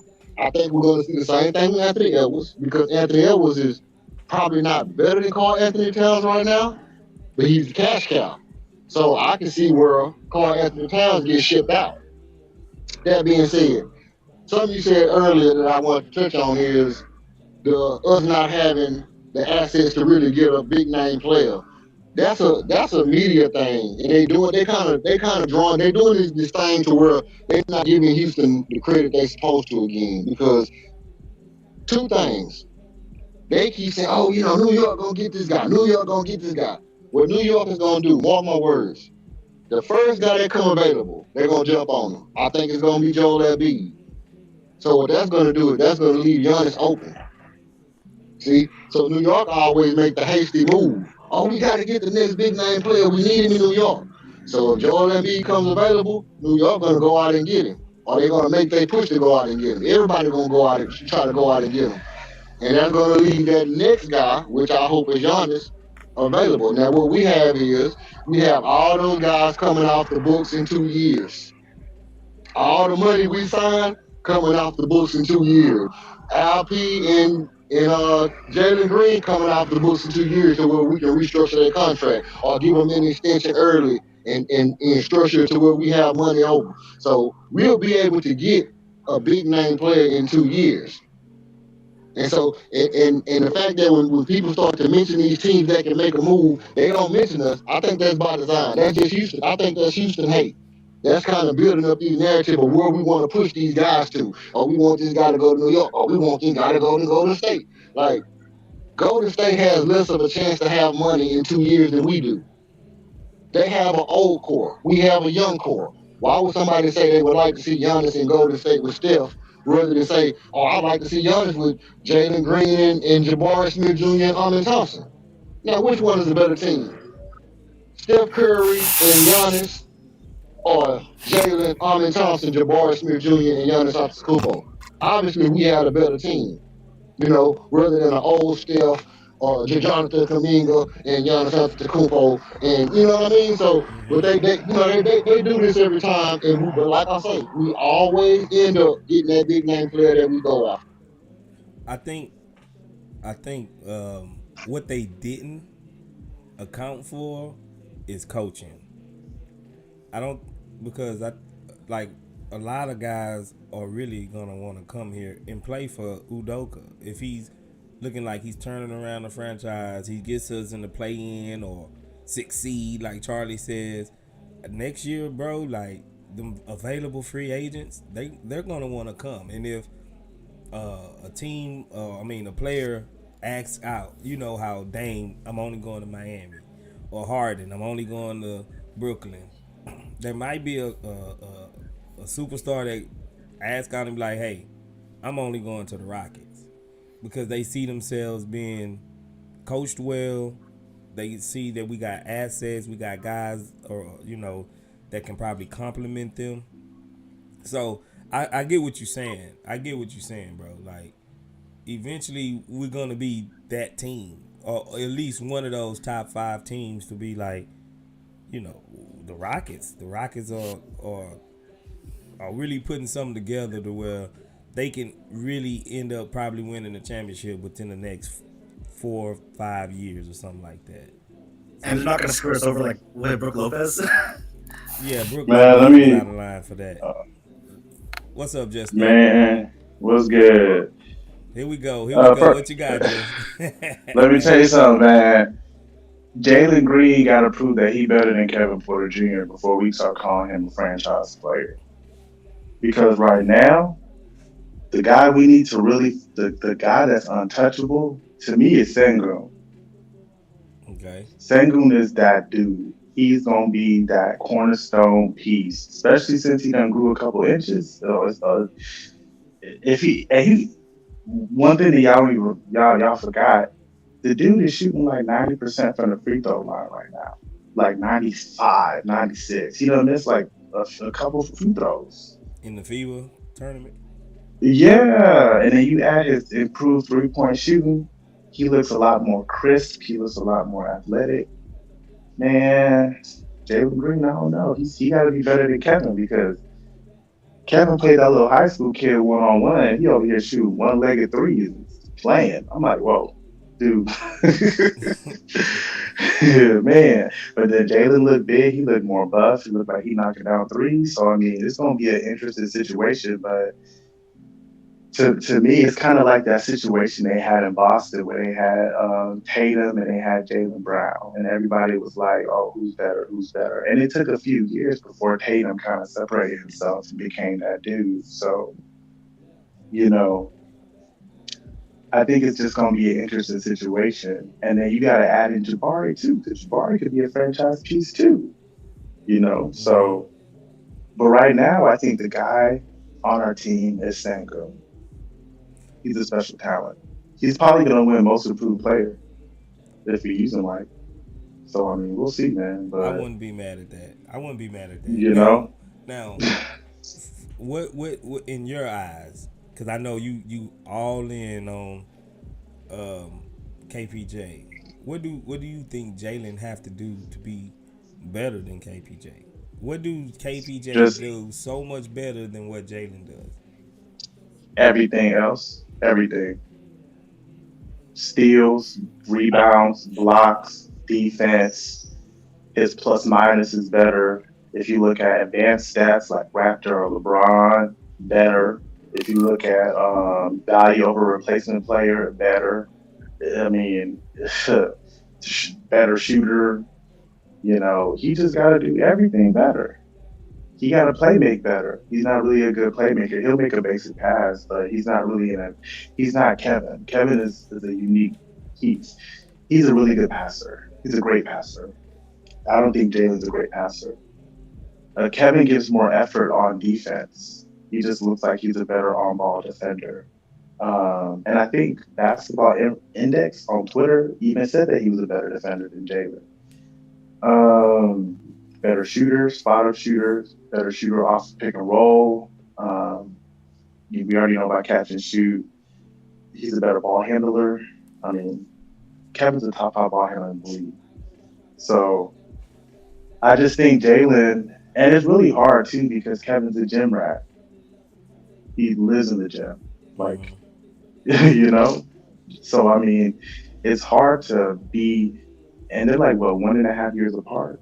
So it's like they're kind of around the same age. So it's like if Kevin's getting better and Jalen keeps on getting better, I mean, I see that gap. I just don't see how I don't see how Jalen's gonna be better than Kevin. No I way, don't see no it. how Jalen Green would ever be Man, better than Kevin. because we're not factoring in the fact that Kevin also gets better, and he's also young. So that's the thing. Like, and he's 23 years old, man. He got so much more room to improve, to become more efficient. Like, and he's already efficient, but I mean, his free he would shoot 78% from the free throw line. If Kevin gets that to like 85%, it's over. I don't know how Jalen's going to catch him because Jalen's going to have to add so many different things to his game, you know. So I mean, You I talking got a but like I'm question. sure from we'll see, man. the way you sounded like KPJ is like an all star already.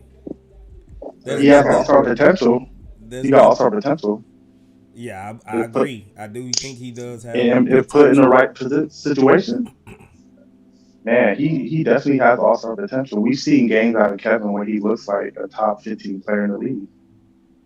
So I mean, he the potential is definitely there.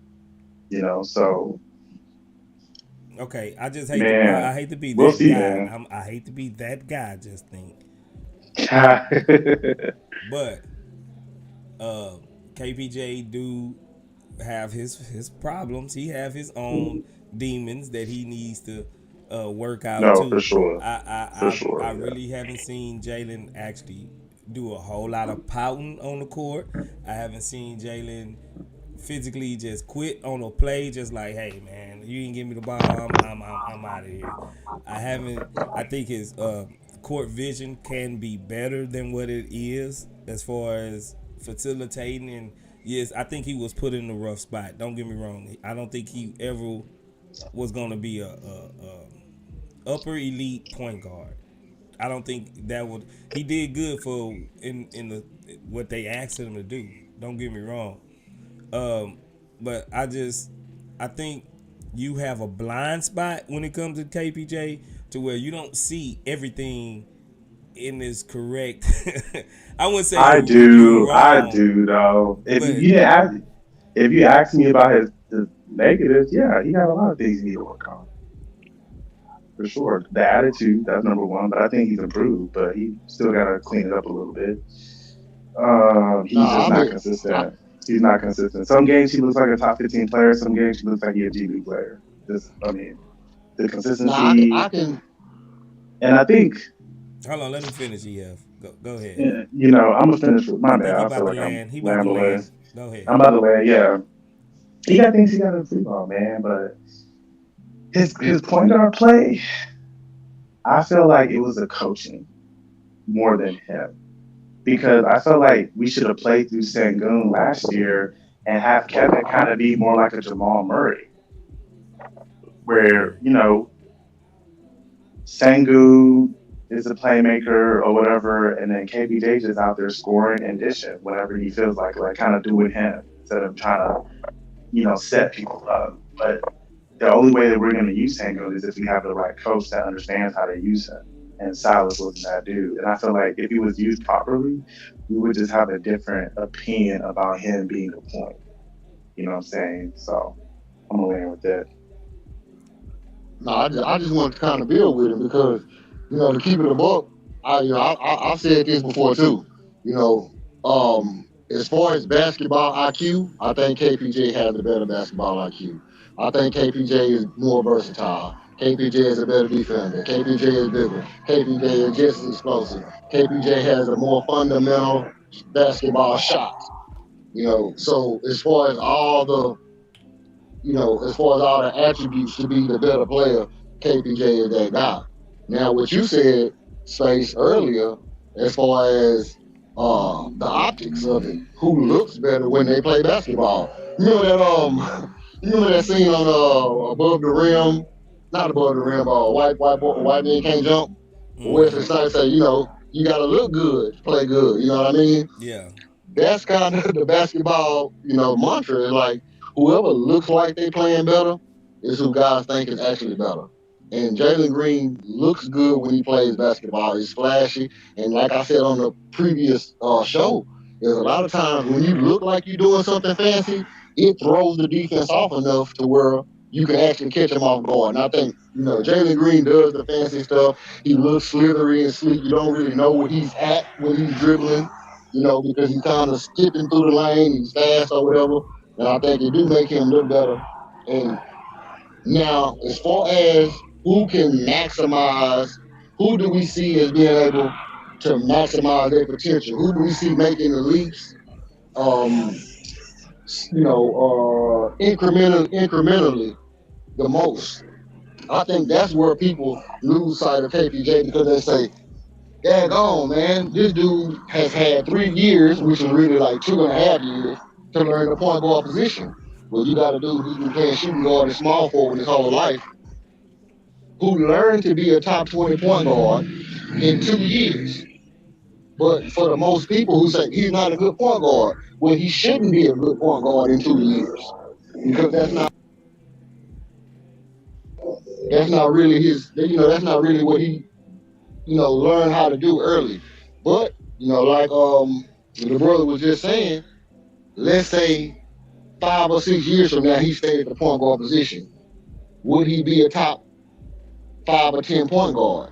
Yeah, I mean, obviously he could be as good as LaMelo Ball and probably as good as Scoot Henderson and these guys who we think gonna be projected to be the best point guards.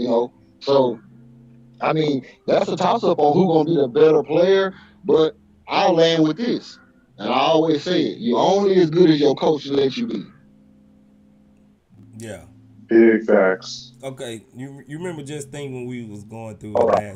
last last stream I believe, Yeah, and I was like, it's yeah. almost just too early for us to decide either of these because they're both coming from a just a messed up situation to where neither one was really put in a prime position to be their best selves.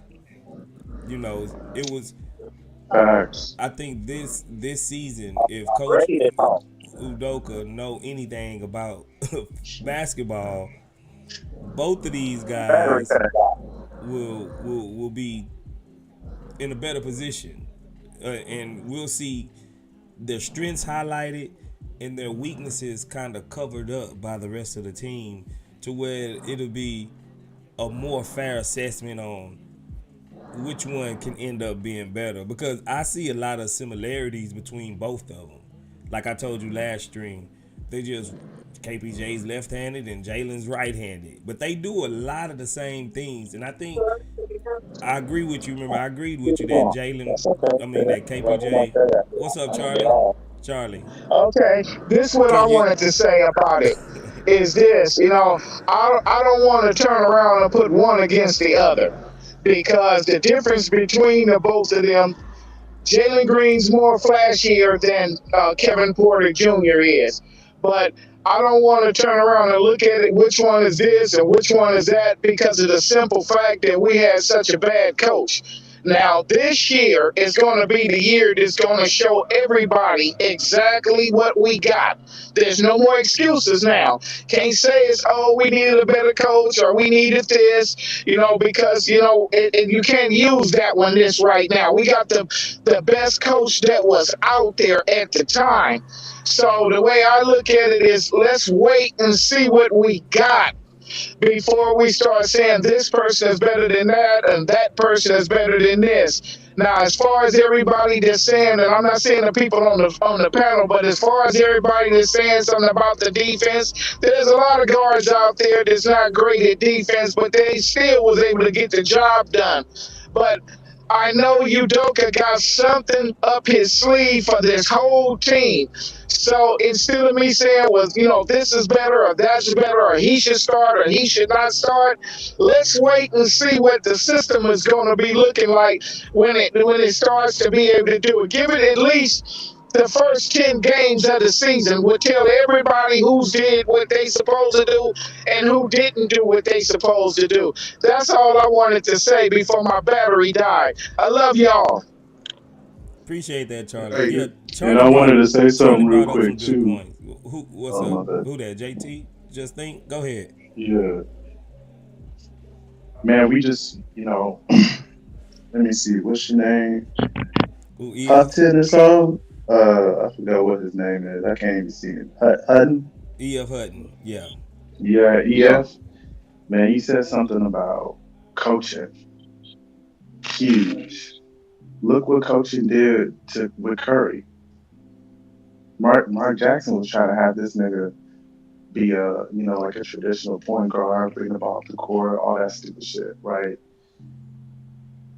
Kerr came in and was innovative and was like, it doesn't matter who's playmaking as long as playmaking is happening. And he gave Draymond the ball and said, "Hey, you be the playmaker."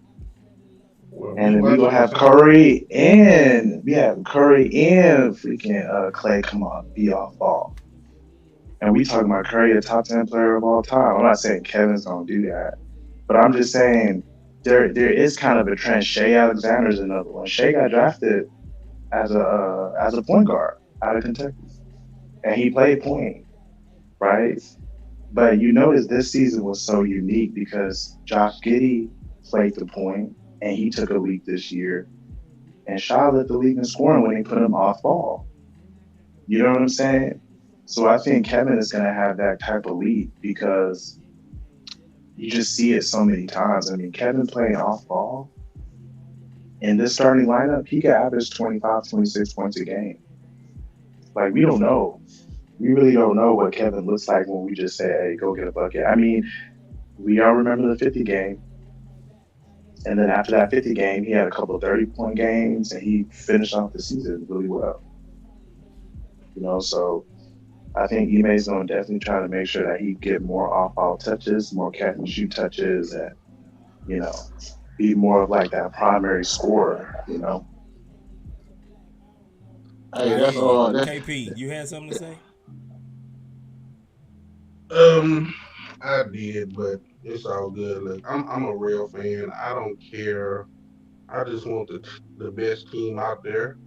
Like if we had a crystal ball and we could see into the future that if you start Jalen or if you start KPJ, which configuration would have the best record, we would go with it. And if KPJ don't start, I'm not gonna be offended. Or if Jalen don't start, I just want the best team out there. I don't care. I just want to win and get back in the playoff.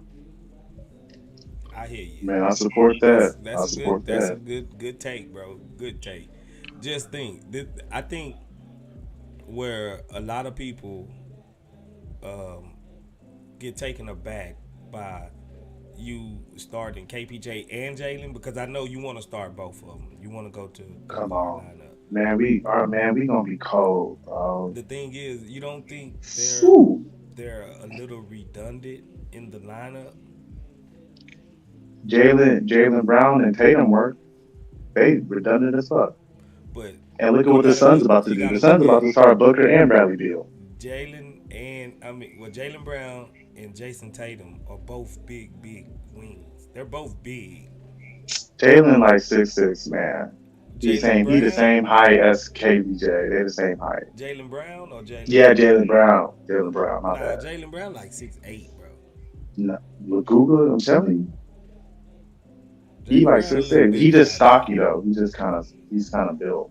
That's Yeah, why he he look a got little that. taller. He got that muscle too. Like he's a And big he got dude. long arms too. Yeah, but Yeah, they both redundant though. Look at Kawhi and Paul George. but this is the I thing. mean, They're both. They Clay and both. Steph. They both are positive defenders though. That's why they can coexist. Jalen and KBJ, they're not both positive defenders to Kevin me. is a positive defender. He's neutral. No, he wasn't a positive defender. He's a neutral defender though, I would say factually. he's slightly below average, and Jalen is like a little bit Neutral lower than ish. that. Well, then they gonna have to step it up, So okay. So let's look at the threes because you want him to play three. man. Ooh, He's he gonna gonna have to cook. go up against like Jalen Brown Yeah, and Jimmy he'll be a Butler battle. and Mm-hmm. guys like that got that girth, that muscle tone to him. You think KPJ can really handle his own against those guys night in and night out? But the thing, you thinking about it on the defensive end, but if you go on the You, offensive end, they're gonna have to deal with him. but you got to think about it on both They're gonna sides. have to deal with him too. Shoot, it's gonna be back and forth. I know, but I'm Shoot, saying we can't just go and outscore everybody. We need to establish a defensive identity because we that's were something we didn't 27th. We have were like last year. 27th in scoring. No, I'm saying this year we need to have a defensive identity because we was dead last in that last year. in every metric you can think of, we was dead last in defense as far as defensive metrics. We need, and Udoka being a defensive coach, I think he's going to want to put the best defensive lineup out there without compromising too much of the offense. But I think Dillon Brooks, Dillon Brooks at the he's that. four, and I think that's a mismatch for him against anybody he goes against if he's on at the four. No, I'm telling you. Listen, I literally went online and I looked up all the power forwards in the league. He is the same size. He going Jalen Williams, OKC. He played the four. Sadiq Bey played the four.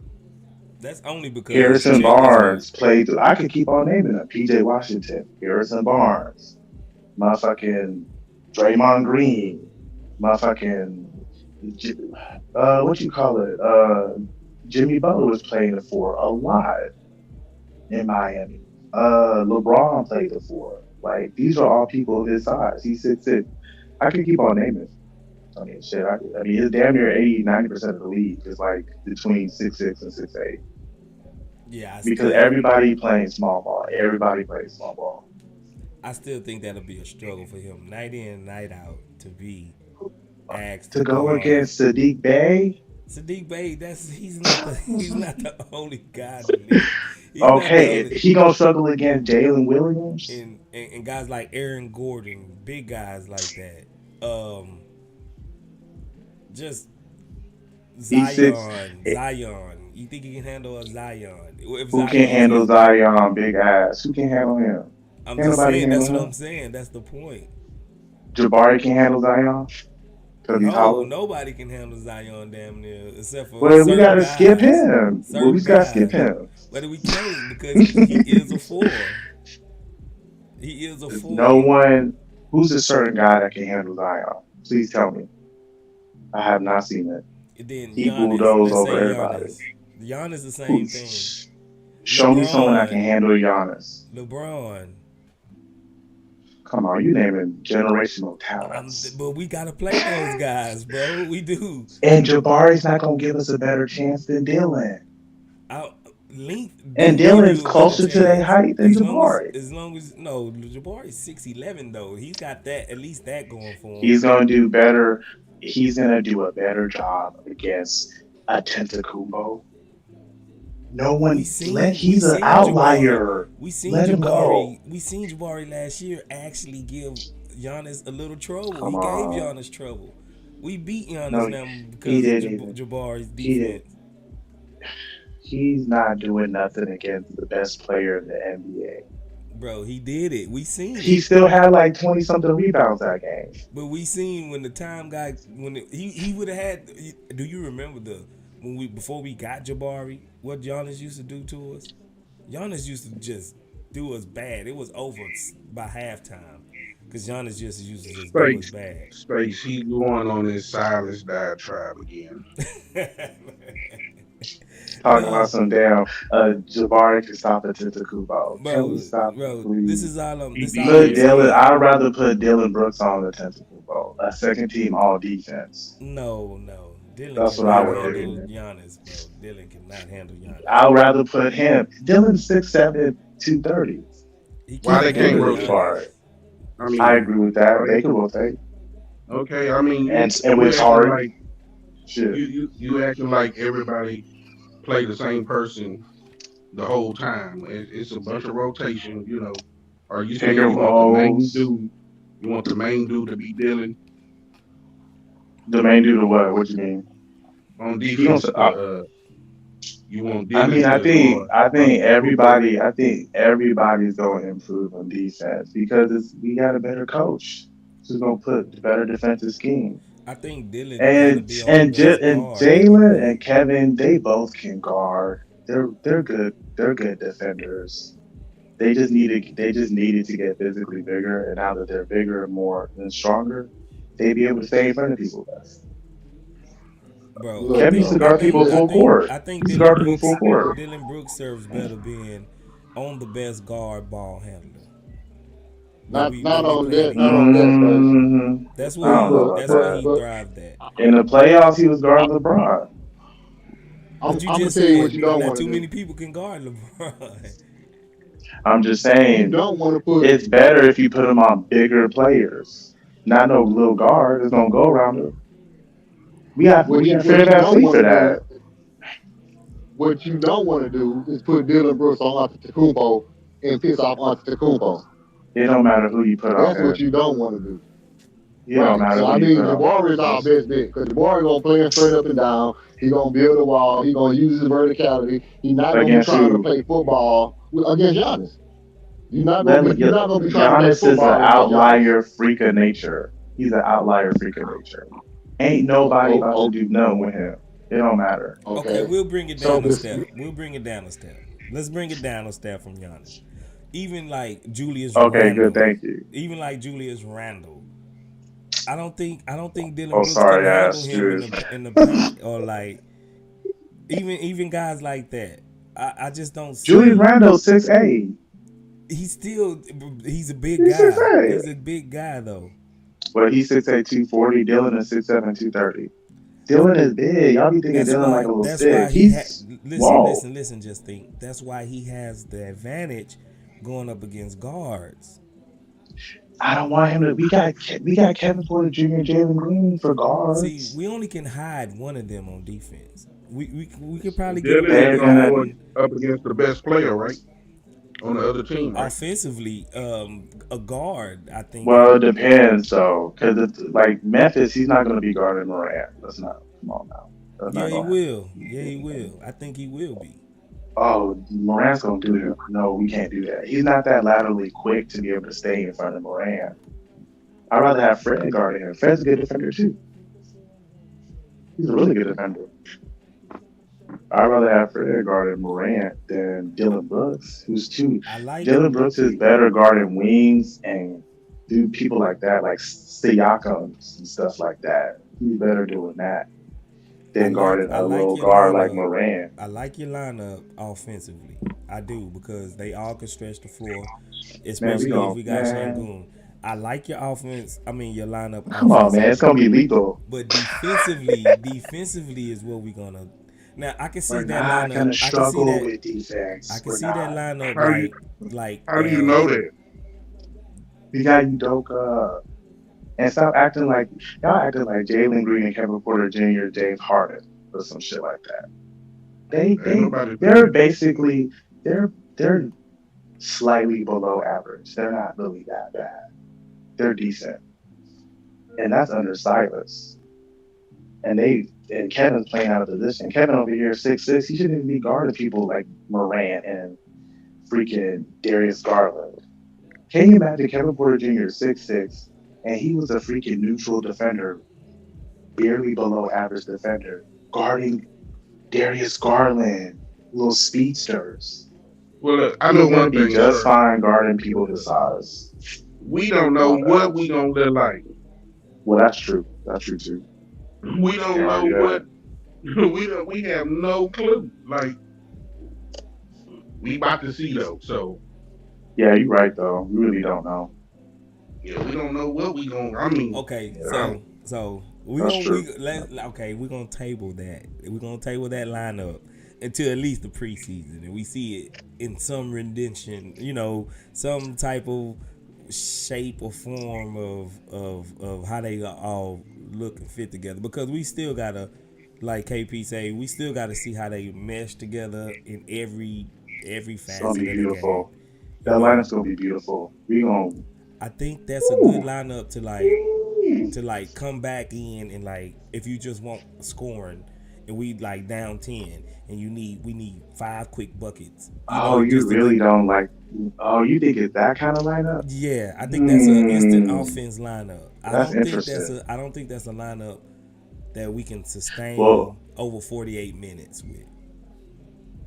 well, I I think. just don't think that's a lineup that'll hold up. Well, for me, I'm projecting that Jalen and Kevin are going to improve on defense. I think Kevin's going to improve because he's not having to chase these little guards around. And I think Jalen's going to improve because he got physically bigger. But you're right, though. If they don't improve, I mean, it might not be a good lineup. It might not be a good lineup to go with. Defensively, I think Defensively, offensively, yeah, defensively. I think Offensively, I mean, it's gonna be offensively, beautiful.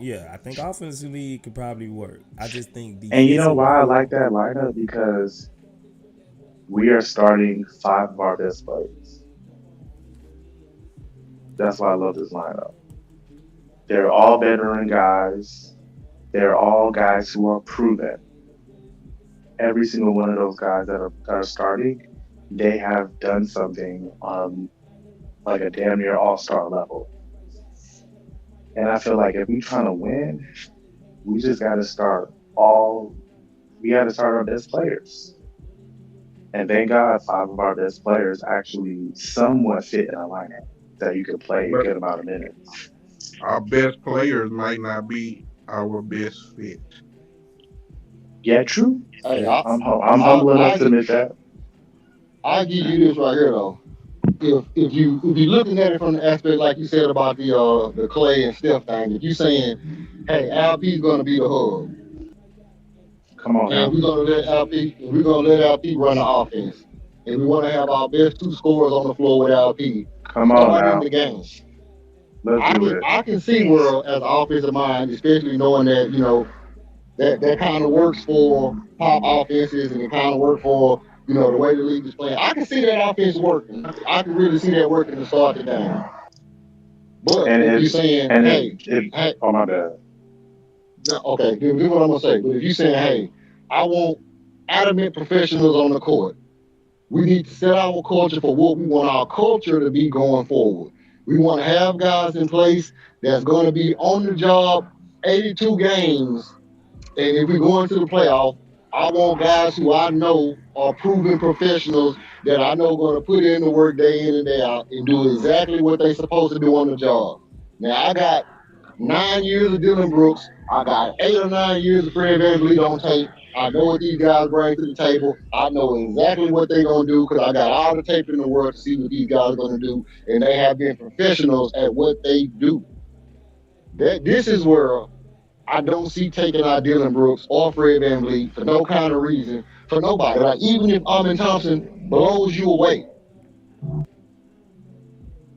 even if Thompson blows you away, I don't see saying, hey, we're going to start him over Fred VanVleet. You know why?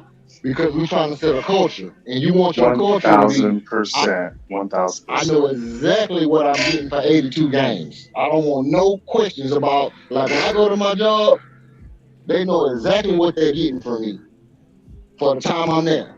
And that's kind of what Ime, like, some might have been you that said it earlier. That might have been you that said, I don't think Ime would have a problem with sitting everybody down and starting all new guys. That includes KPJ, that includes Jalen Green, because I believe Ime will come in and say, I want guys who I know exactly what they're going to do. If I can get guys who I know for 82 games and going into the playoff, this is the job they're going to do, and I know exactly what it is, I believe he would sit down everybody and play those guys. And that's why I don't see KPJ as being a starter. I mean, either him or Jalen could obviously be the starter. Obviously, we believe it's going to be Jalen, but I don't see starting those two guys with Fred VanVleet because you have to start Alpi or Jabari.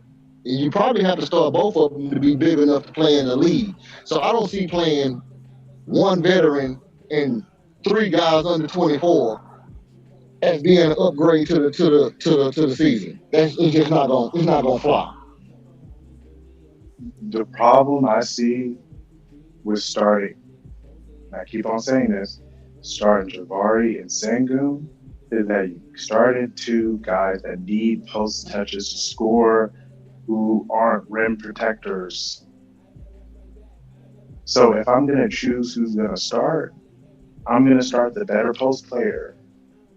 I'm not gonna have two niggas who need to post up to score because Who that's was the just better not what post you're player gonna get. though? Sangoon by a mile. So He's in a different so you tier. said, Sangoon's in a oh different yeah, I tier than forgot you Jabari. said start dealing at the four. Stay Yeah, off the the four. You know weeds. why? You know why? You know why though? Man, listen. Let me tell y'all something.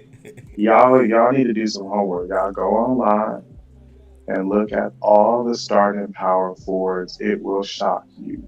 You will be you will be surprised at how small these things are. You will be surprised. Ain't So nobody you want PJ six Tucker? You want ten. PJ Tucker again? You want to So know you're PJ an Tucker? analytics guy. You analytics, huh? Hold on. You want to know PJ Look at Tucker? the depth. Look at the depth chart. Y'all think I'm bullshitting? Look at the depth chart and see the size of the power forwards in today's league. You're gonna be shocked. They're not You tall. want to right? But you know They why? low That's keeper because Jeremy you, Grant. you, This is another example. I was even naming check me them. out. So, Listen, that's because the league had evolved to small ball. But now, like Space said earlier, the big man is coming back. You got Joel well, Embiid, you got Carl Anthony, you got hold on, you got Jokic, you got Chet Holmgren, you got Victor Wembanyama. You got all these players that can turn and shoot directly over your 6'6" power forward. That's why PJ Tucker is obsolete now, no matter how strong he is. I'm gonna say this: you might not be a big enough Rocket fan to remember Mario Elliott. But Mario Elliott played the three, and he was locked down at the three because holding small forwards and shooting guards, he was great. Now, if he went to move to the four, he was too small to play on the four. If they try to put him at the two, he was too slow to play at the two. That's kind of like Dillon Brooks. He's not going to be big enough really to play at the four in a league where we got real centers, and he's not really quick enough. He can be physical with your shooting guard, but he's not quick enough to really hold shooting guards and point guards. just because Denver won a championship, don't mean that the whole NBA gonna change tomorrow. They still playing small ball. I just think it's no way. I just think it's no way that you don't have Jabari in your starting lineup. I just at the Why? four, at the What? four. I just Y'all think be overrating Jabari. Oh no, my no, gosh. no, no, no. It's not. Ew. It's not He can come off the overrating bench. He because can come off the bench. if you look at a 6'11" guy, he almost 7 foot himself, but he can still hop out on the perimeter and hold guards, and he's long enough and lengthy enough. Though he don't have the body structure yet, he's not big enough to actually go up against the Giannis isn't of like toe to toe, but he's got the length to where it'll bother them to a certain extent, and he also can stretch the floor and shoot. He shoots. He's gonna end up shooting better than Dillon Brooks from three, and he won't compromise you in the paint. Like you don't have to play him and Jabari. I mean him and Shangun in the paint. Like I had said last time. I mean I think he will get some paint touches, but I don't think he just gotta be in the paint because he can hit the three. So I just don't see a world where if you had a better option at the four, if you had like you know I don't know anybody that's better than Jabari at the four right now, then yeah I can see him coming off the bench. But I don't see a better four, a true four size, length, shooting capabilities than Jabari on our team presently right now. Now, if we was Man, to get y'all gonna if we hate was to me when get I say a this. Siakam, if we had like a Siakam or somebody like that, I could see him starting at the four over Jabari, or somebody like that. But I don't see nobody on our team that's better equipped to play the four than Jabari right now. The problem I have with Jabari is that he's not a better perimeter defender than Dillon Brooks. And in today's game, power forwards are on the perimeter, 90% of them, and they're 6'6" to 6'8", But if they on the all perimeter, of them. if they on the perimeter, they're shooting threes. Power fours are not on the perimeter to chop They're not nobody up, shooting and threes. They most get of them are getting they're stretch fours. They're trying to shoot threes. They're trying to stretch the floor out, just like I said for Jabari to be able to stretch the floor out so their center can actually have room and space to work in. but you want Jabari shooting threes? He shot 30%. I don't Right. think just because he stands at the 3 point line, that don't mean he has to stay at the 3 point But line. he's not a better Right. Can I perimeter ask you a player than question? Dillon Brooks, though. Can He's I a ask you a post question? player. All right, now that's it. Now, can I ask you a question? If you had a chance, Damn, coacher. Hold on, coacher. Let me get you in. Hold on. I gotta go ahead. oh, Go ahead. I gotta post the link for coach. can I ask you a question? So, if you had a chance to start a team and the two players you had to choose from, I'm talking about right now at their stage in their career, you had to choose Dylan Brooks or Jabari. Who you picking? Oh, Dillon Brooks. Wow. 100%. Because because he's a post player. I don't. He's not a perimeter player. He can So do you some hate stuff on the Jabari that much? perimeter. No, So no. you pick I think he has an all star potential. hundred you percent. picking a I think. 30 I year mean, old, he's so 27, man. Come on now. oh, okay, well he 27, and how old is Jabari? 20. 20. 21, He's 20, just 20, something man. like that. Yeah, he's 20. Jabari. I mean, Dylan's proven.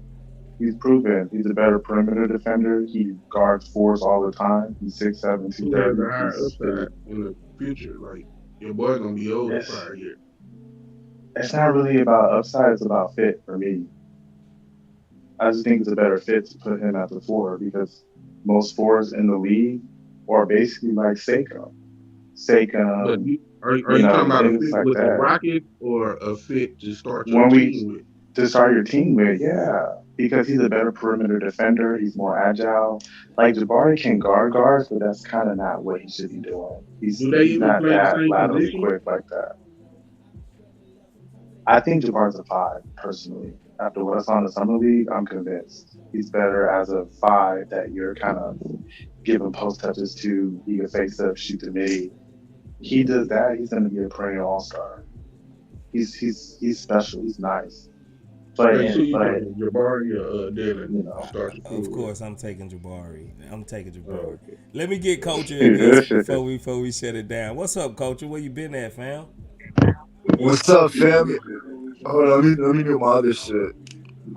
What up, family? Man, I've been seeing you hopping up, but I've been working on my channel, so Okay. I've been missing you and shit. I've been missing you. Yeah, man. But shit, I just want to know, have you changed your stance yet? On what? 6 seed?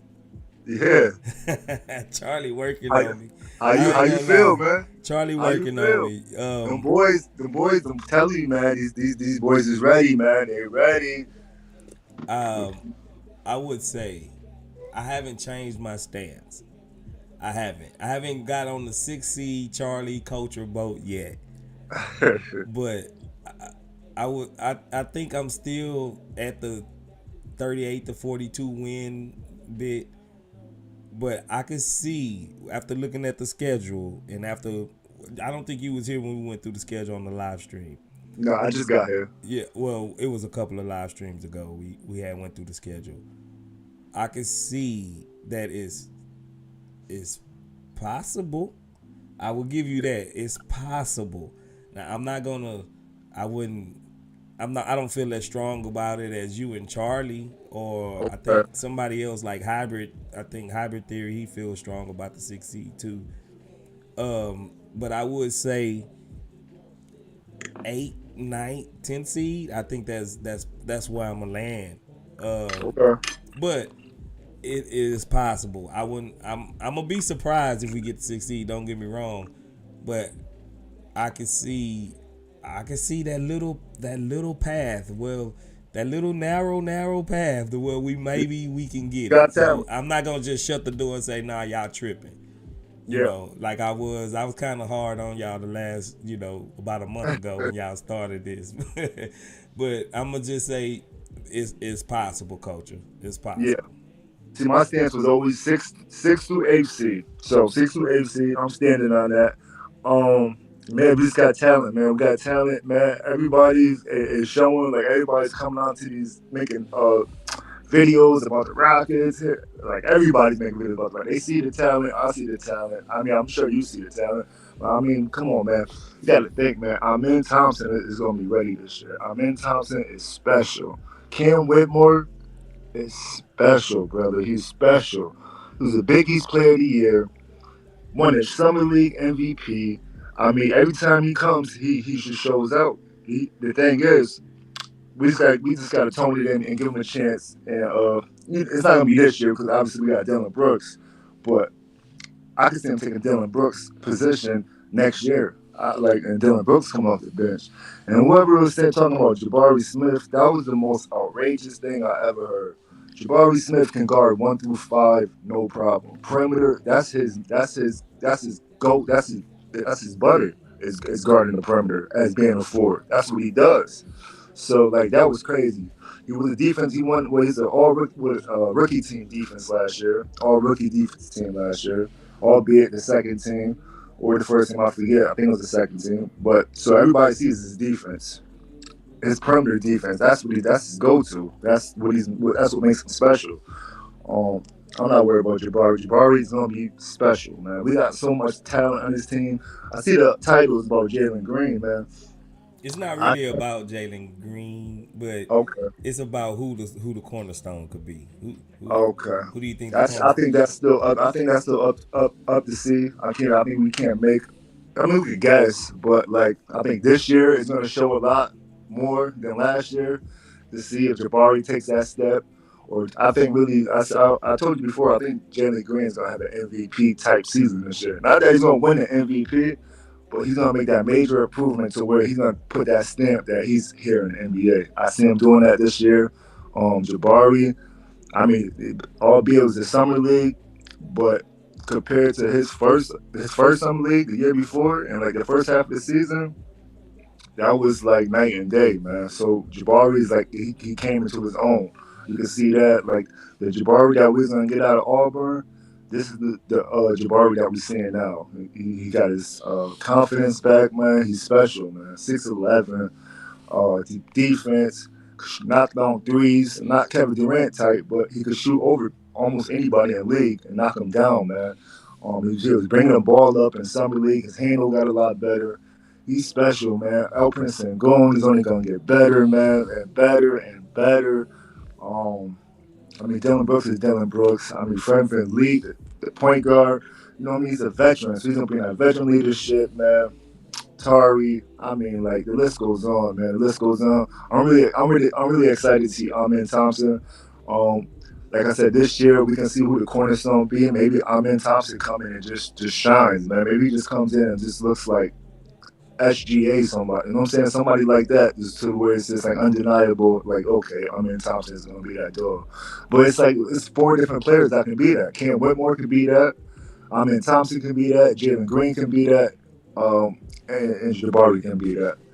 I mean, even Sengun to lesser Sengun can be there too. But those four players, Whitmore, Amen Thompson, Jalen Green, and Jabari Smith, they all got a chance to be the cornerstone. I can't honestly guess right now. I would say Jalen Green has the best bet because he's going to get the most opportunities.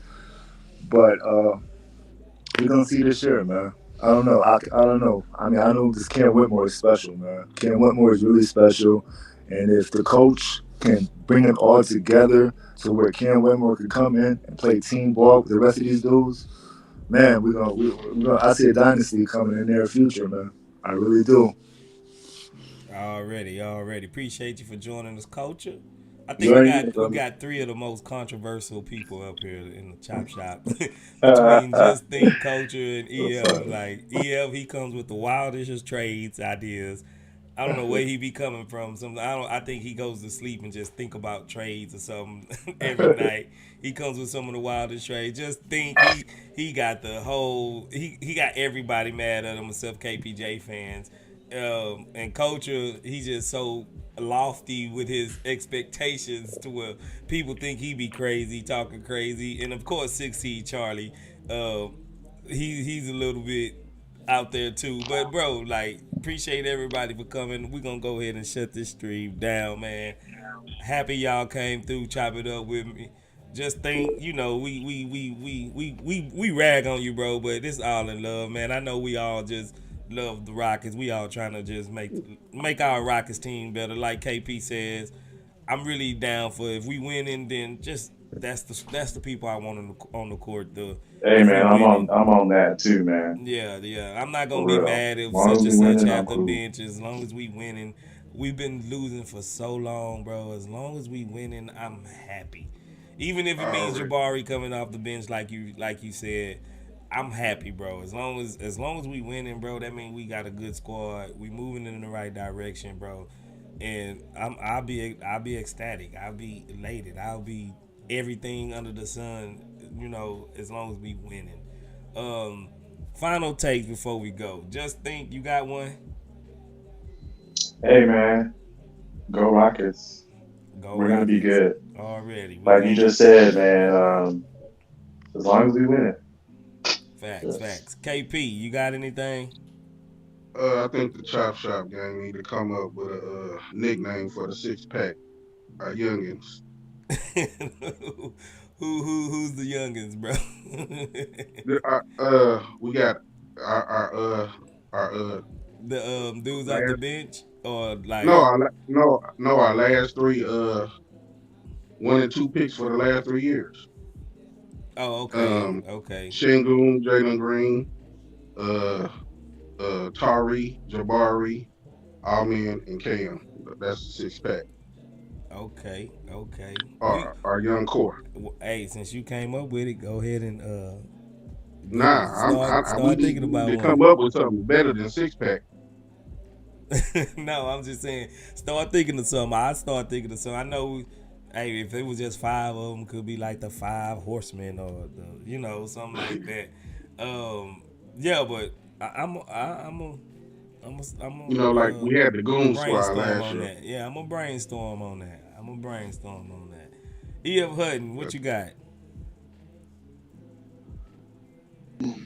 Uh, I got a nickname for Cam, man. If a good trade come up, we're gonna call him one gone. We're gonna give him a Chinese name.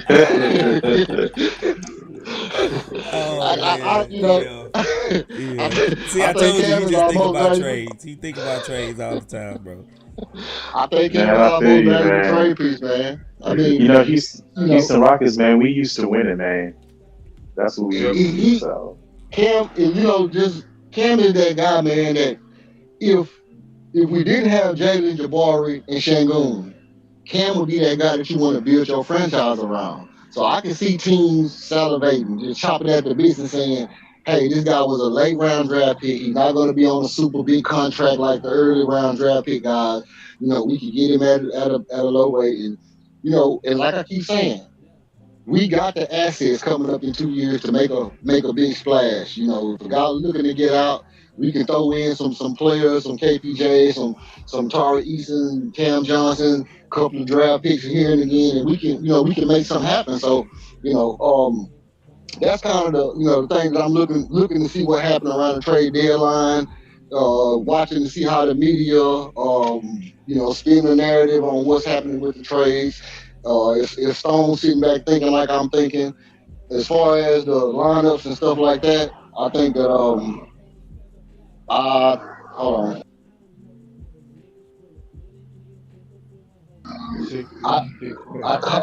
as far as the lineups and stuff like that, you know, I think we got so many lineups, man, that Ime Udoka he's gonna be like a kid in the candy store, man. Because I can see, like just think was saying, if Jabbar was gonna play this, and I still wouldn't put Dillon, you know, at the four. But if I was gonna put somebody coming off the bench, it would be maybe Dillon Brooks, and maybe I would play. It's like all the loud calls want to come around while I'm outside. I would probably put Dillon Brooks off the bench, and then I would put Jabari at the five, and then use LP like Draymond. And if I just want to run the same offense that Golden State ran, and I was gonna put, and I say, man, I gotta have KPJ and Jalen starting.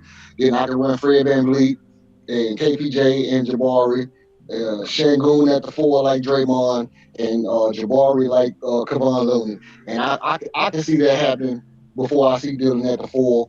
But it's so much stuff that we'll see all those different things transpire throughout the year. I'm sure. Because I believe Email Doka is going to be like a mad scientist, and he's going to try a lot of stuff early in the year. But as Rocket fans, I'm gonna land my plane right here. As Rocket fans, we all know basketball, and we'll see things going on early in the year, and we'll be like, "What the hell is Ime doing? Was he trying out what's gonna work in matchup situations for the future?" So if we see something going on that don't quite sit right with us, it's because he's probably trying it out to see how it'll work later. And we can't get under the thing like, man, he's doing something wrong. He's doing something wrong, because I believe he's going to be methodical in his approach. I believe he's going to be explorative. He's going to be innovative, and we gonna see some good basketball, like a lot of us said after the All Star break. Anything is better than what we had. Facts, facts, Long gone. Those days are so long. The culture. You want to land? You the last one. We gonna end it after you. Yes, sir. Starting with eat some pepper steak. Um, yeah, like dude said before, Ken Whitmore is a good trade bait because he's like one of those players that you could build your franchise around. He is one of those players. For that reason, I don't want to see him leave. I don't want to see him leave and be a superstar somewhere else when we got him here. We could just kick Dillon Brooks' ass up out of here and insert Cam at the three, where I'm in at the one, Jalen Green at the two, Barbie at the four, LP at the five, and run this shit for a few years. You know what I'm saying? The thing how you gotta do it is there's gonna be a lot of contracts, but the way you do it is you gotta extend these boys early. Don't let them hit the open market. 1 year before they should expire, or even 2 years before expire. Extend them because now you get a good deal because you're not competing with nobody else. Now you can give them a little cheap deal, but to them they getting money earlier. It's a bigger bag earlier, so they're gonna accept it. So that's how you keep these guys around by not letting them hit the open market. Extend them early. 2 years left, and he on a rookie contract. Hang over a little 30, $40 million bag over their head. They're gonna take it, even though they can go get 100 million 2 years later, but they're gonna take that little 30, 40 now type shit. You know what I'm saying? So it's a way to keep all of them. It's just can Udoka put this team together to where they can play together, where nobody's a ball hog and they can share the ball and they can play team ball. I believe they can. I believe Udoka is that dude, probably the only dude in the NBA that could get that done. So for that reason, I will keep Cam. Um, and my thing, what I was gonna say before homie brought that up, is don't forget KPJ, man. KPJ is gonna be like one of the best players on this team this year, and one of the most important players on this team this year. That six man is an important role. Him coming in with our man Thompson on that second team is gonna be special, man. And with that, I'm gonna lay my plane. Do you need a toothpick? Already. Hey, that pepper steak sound good. That boy smacking on that boy. Good, good as motherfuckers, man. Nah, man. Appreciate everybody for coming out, man. We're gonna go ahead and shut this pod down, this live stream, man. Appreciate everybody came up and Y'all joined ready? me. You know, hey, y'all the real MVPs, man. Keep coming up, chopping it up with your boy Space. Keep supporting the channel. Keep supporting your boy Frank. Um, I'm pretty sure he'll be back chopping it up with us in person real soon as once he handle all his stuff. So keep him in your prayers. We're gonna go ahead and get up out of here like always, man. We all Rockets fans. CSGs, we all we got, brother. We are all we got. So y'all keep coming up through, chopping it up with me. We gonna get at you on the next one. Appreciate it. Let's go, Houston Rockets, baby. Peace. Let's go.